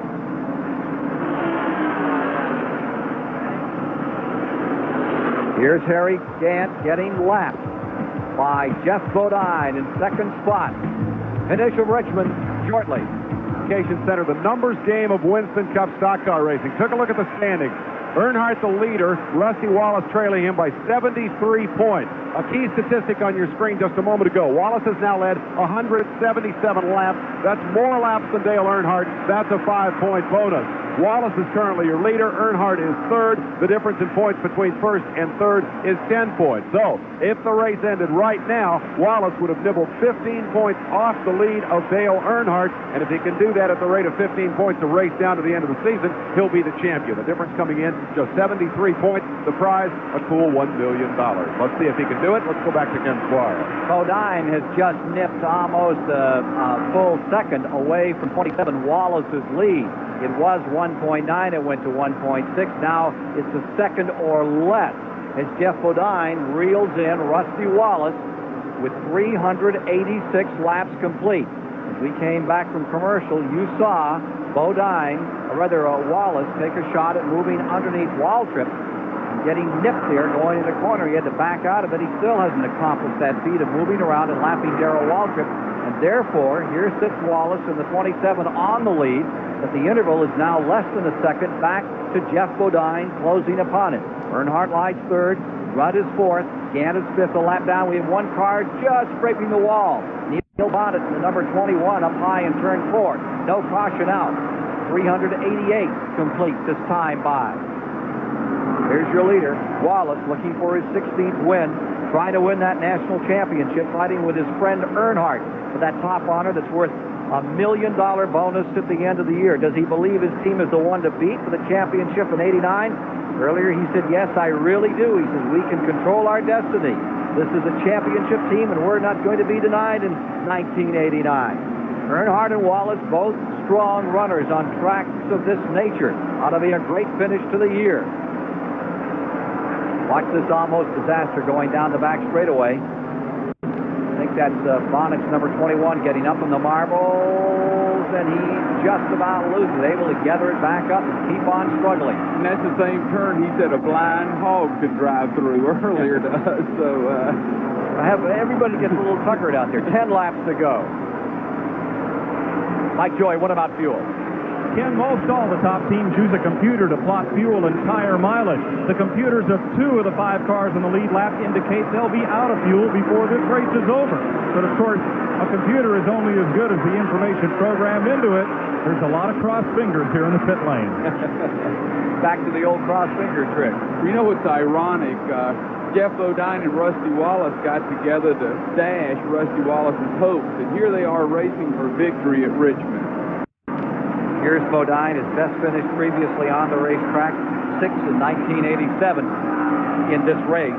Looking to close in right now. There you see the 27 Wallace working around Alan Kowicki in the number 7, the Xerox car, up to the outside. Bodine in the number 5 stays with him. Alan giving you these pictures of the leader, getting a little sideways there is number 27, Wallace, coming down before this sold-out capacity crowd at Richmond International Raceway. Down into turn number 1. Darrell did not fight him that time. Darrell let him go. He really did not hold him or force the issue, and I thought that was a class act move on Darrell Waltrip's part. Remember that Waltrip is running 9th in this race. Alan Kowicki taking you down into turn number 1, or rather into turn number 4. Here they are just at that entrance to pit road. Now down to turn number 1, under the start-finish line and into 1. Trickle lies 6th. Hud Strickland is 7th. Neil Bonnet is 8th. Waltrip 9th. Davey Allison to 10th. Lenny Pond is up to 11th in car number 90. The Don Levy car having a great day, up to 11th. Attrition taking its toll. 17 cars are left from the 36 that started. Bodine has just moved around in front of Alan Kowicki in the 5 as you see them dive once again into turns 1 and 2 and onto the back straightaway. 395 laps complete. Rusty Wallace out in front. Looks like he may be out for his 6th win of the season. I think he has it locked up if the gas holds, because he's not closing anymore. He's got cars to go by. If Rusty's gas will go all the way, he's going to win this thing. You know, there's that Sears diehard charger of the race, and I'll tell you that for me today, I'd give that to Dick Trickle. Boy, he has hung in there and stuck with it in that rookie battle. He's currently running in 6th spot. Great run for him. And one car looks like it's running out of gas. Number 5, Bodine, coming in. Bodine is on pit road. They're trying to top the tank. It may have burped, and let's see if it fires. He's coming down pit road slowly. Earnhardt is taking over 2nd. Bodine is falling back. Hit number 26, Ricky Rudd, is coming in. Rudd is in. Now the question is, 397 laps to go. Can Wallace hold on? Ricky Rudd has run out of fuel. Rudd was running in 4th spot. He's on pit road to be topped. Number 27, this is the focus of attention. The Pontiac into the back straightaway. Rusty Wallace holding on, trying to win this race. Laps running out and the fuel running out. I think Harry Gant has moved up to 3rd place now, so it'd be interesting to see as these cars fall out. White flag is down, final lap. It could be my kingdom for a thimble of gas, or it could be all. Down for the finish. 27's out of gas. 27 is running out of gas. Going into turn 3. Wallace is slowing down. Wallace is into 4. He's coming out of turn 4. The man in 2nd is Earnhardt. Earnhardt trying to close, coming to the line. Number 27 wins it. Harry Gant is out of gas on the back Harry stretch. Gant is out of gas on the back stretch. Earnhardt coming across. They're racing for position, Bodine and Gant. To the line, Harry Gant is... Oh, Gant got him. Just about 3 feet over Bodine in this incredible finish. As Rusty Wallace, going down the back straightaway on the final lap, ran out of fuel, but was able to run to the finish line and take the checkers for his 6th win of 1989 and his 1st win in the Richmond 400. An incredible finish. This race had it all. It had it all. This is great. I loved it. Here he is pulling in, and he sort of missed the Victory Lane area. He's brought it to a halt right behind Victory Lane. 52,000 folks in the grandstand sold out on their feet. Everybody in the infield up after this unbelievable finish. Wallace in the last lap, running out of fuel. Mike Joy is standing. Let's go to Charlie Harville quickly. Barry Dodson, the crew chief of the Kodiak car. Barry, what about the gas situation? Did you know? We knew. We just about knew. And the thing is, Charlie, we couldn't give away 2 in a row. We gave one away at Darlington by racing the 3-car kind of for points. You know, we kind of had to do, we needed to make sure we beat him. We didn't do it. We got in the back, got in traffic. Today I told Rusty we're going to roll the dice here and hopefully circle the wagons at the end, and that's what happened. I know you want to go to Victory Lane. That's Barry Dodson, crew chief of the Rusty Wallace car, and Rusty should be pulling into Victory Lane about now. Rusty Wallace just leaning beside his car, looking spent, still looking like the aggressive driver that he is to win here on this day in 90-degree heat, 400 lap distance, 14 caution periods, which lengthened the time of the run to 3 hours and 23 minutes. And when you consider it's 120, 130-degree heat inside those cars, he baked all day.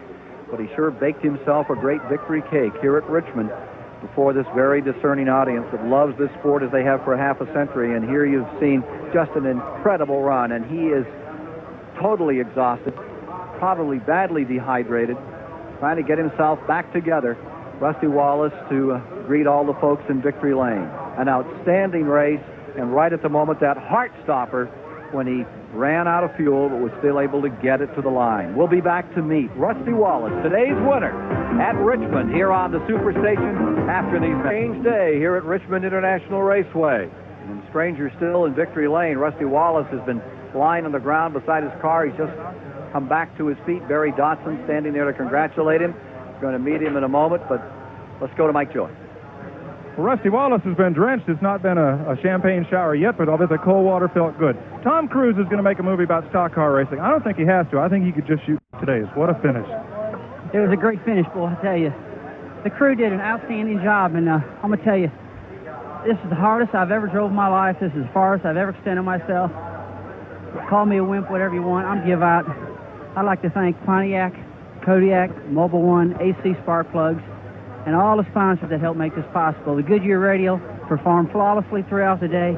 The Richmond racetrack held up great, and I think that we're going to probably see more radio tires because we had great success today out of them. A lot of real good times, consistency on them. Again, I'd just like to thank everybody, my whole crew, Raymond, the sponsors, Don Miller, all of them. This was a fighter's race. For the first half of this event, it looked like the pace car had the best shot of winning. Well, yeah. You know, they pulled up alongside me, and Dale pulled up alongside me, and Cruz says, "What's you look like?" I said, "He's redder than a pace car." I said, "I finally think I outlasted the dude.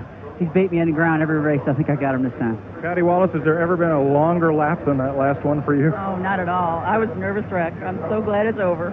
Boy, these fellows know how to win, and they know how to figure it. Right down to the last ounce of gas and coast across the line. Rusty Wallace, congratulations. Thank you very much, Mike. Patty's she was at Watkins Glen, she was at Michigan, and she missed Bristol, and she missed Darlington, and we didn't win them. The crew threatened her for their life, and she didn't come back to this. She came back, and we won again, so got a good luck charm, I think. I think I know where she'll be on Sundays for the rest of the season. Congratulations. Ken? Rusty Wallace has pulled it off. He's won his 6th race of the season. He closes a little tighter in his battle with his pal for that $1 million bonus at the end of the season, Dale Earnhardt. What a struggle they had today, and it's now down to 68 points between first and second after this marvelous contest that we've had at the Grand Ole Fairgrounds in Richmond, Virginia. The new 3/4-mile track gave us all we wanted and a little bit more. What I love about Rusty Wallace, he wins the race, everything, but the thing he's proudest of today is he looked over at Earnhardt and said his face is real red. I finally beat him in the ground because he's beat me in the ground my whole career. I finally got him. I think that's neat. Yeah, they're tough guys, and those two have worked together now, and in fact, they're swapping cars, helping each other out with relatives and with Kenny Wallace and the Grand National ranks. It's been incredible, but when they get down to it, they really don't give each other much room on this racetrack. And what I loved, all these young race car drivers, they're hurt and everything. We saw 49-year-old Harry Gant just bounce out of his car, grab 2 cups of water, and almost jog down to the truck to hurry up and see if he can't beat the traffic. Busted leg and all. 49 years old. It was a tremendous battle. And let me review for you again how it finished. Wallace came sputtering, puttering across the finish line at about 25 miles an hour as he ran out of fuel in the last lap and just barely gave a last gasp and made it to the line. Then Dale Earnhardt took second. Jeff Bodine was third, and finishing fourth today was Ricky Rudd.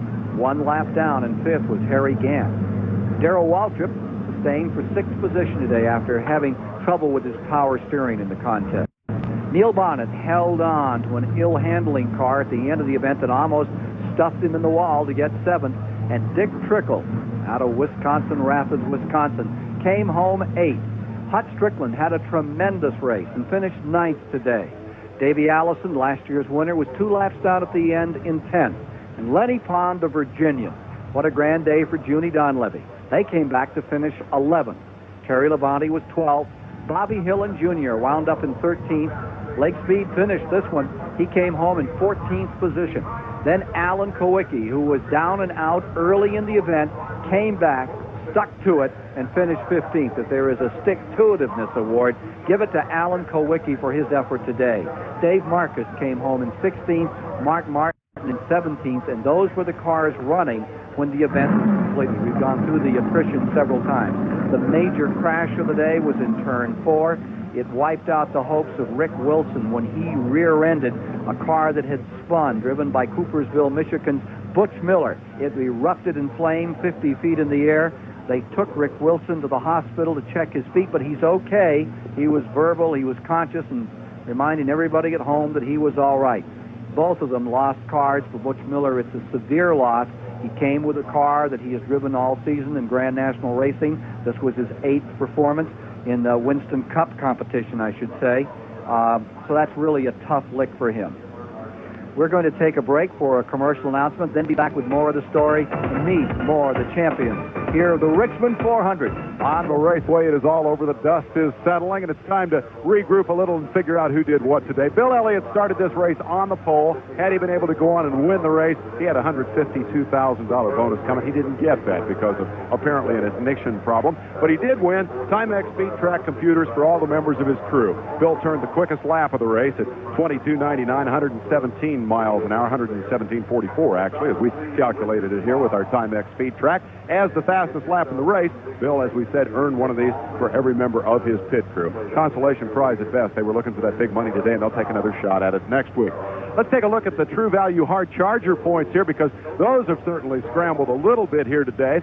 Dale Earnhardt and Rusty Wallace continuing their battle for the overall season-long awards. 50 grand up at the end of the year from the True Value points. Earnhardt stays atop the stack. Wallace picked up the money as the hardest charger of this race. That's a $1,500 award out of 5,000 that True Value pays today. Wallace led the most laps, and that charge earned him, in addition to the True Value money today, a 5-point bonus in the Winston Cup Championship standings. More and more, it looks like it's going to boil down to these two guys racing it for the title, and perhaps the key today is the fact that Wallace was able to close by 10 points on Earnhardt. That is key if you're a Rusty Wallace fan. If you're an Earnhardt fan, on the other hand, the fact that Dale was able to finish second and maintain his championship momentum may be the key. It looks like it's going to be doorpost to doorpost, right down to the Waldorf Astoria and that $1 million. Let's go to pit road. Mike Joy. Dave, I'm back in the garage here with a rather warm Jeff Bodine. If your car would have had air conditioning, you didn't have any of the last 100 laps. What happened there? Well, we had a cool suit and worked fine right up till when it ran out of ice with about 100 to go. We couldn't find any black ice in Richmond, and this cubed ice just doesn't stand up to the temperature of today, and it ran out. So then it got hotter, and that really wore me down the last 100 laps, but I still feel good, and if I hadn't had it early in the race, I know I'd be laying down somewhere right now. Well, it wasn't that extra cup of ice you needed. It was an extra cup of gas today. Well, it really was. Rusty slowed up. He ran out on the last lap. If we could have made it, we would have won the race. But we ran out with 2 to go, and we had to stop, and we ended up third. Dale Earnhardt kept going. He had enough fuel, so that's racing, and that's strategy, and we just came up a little short. But I tell you, we're real proud of this team. The pit crew did great. Even though we're not going to be with these guys next year, Mike, we're going to be with Junior Johnson and another team. No one has given up. We are going to win some races before this year's out. So a good solid day for Jeff Bodine. Let's go to Charlie Harville.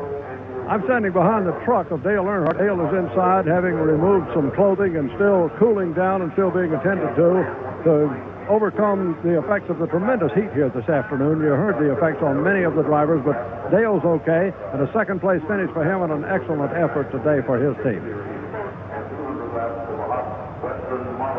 I think that may be a commentary right there on just how tough a Richmond race it was. I don't think there's a tougher guy out there than Dale Earnhardt. You heard Richard Childress say earlier, it was a new car. We didn't have time to get all the duct work in, and as a result, they couldn't cool Earnhardt down. When that guy's too tough to talk or too tired to talk after the race, you know that one tough customer has had a pretty tough afternoon. All in all, I think it shapes up as a classic 1989 Winston Cup Championship season. This was a microcosm today. When we move on to Charlotte to kind of wrap things up toward the end of the year, the 8th of October, I guarantee you're going to be a witness to a slam-bang event that's going to have a whole lot to do with who takes home that $1 million championship. It's shaping up as Earnhardt versus Wallace, and I guarantee you it's going to be exciting. So be sure and be with us here on Turner's continuing coverage of the 1989 Winston Cup Championship season. Some final thoughts from our leader, Ken Spoy.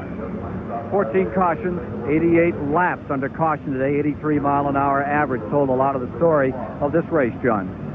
Well, Wallace continues to close on Earnhardt. It was a great race, and I just can't wait to see him at Charlotte.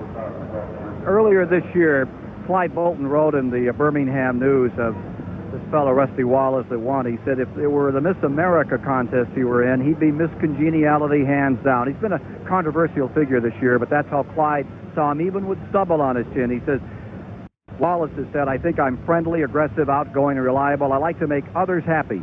I want people to like me. Well, he sure made a lot of people in Richmond awfully happy with his great performance here today as 33-year-old Rusty Wallace came home victorious in this great battle at Richmond Fairgrounds. We're on to Charlotte, and we'll see you there on Sunday, October 8th. So we say goodbye today for Mike Joy, Dave Despain, for Charlie Harville, Johnny Hayes, and Bob Richards, and we say goodbye to an old friend and colleague, Tom Blackcaller, who was great on land and sea, was a tremendous competitor. He'll be sorely missed. I'm Ken Squire at Richmond. Thank you. The Richmond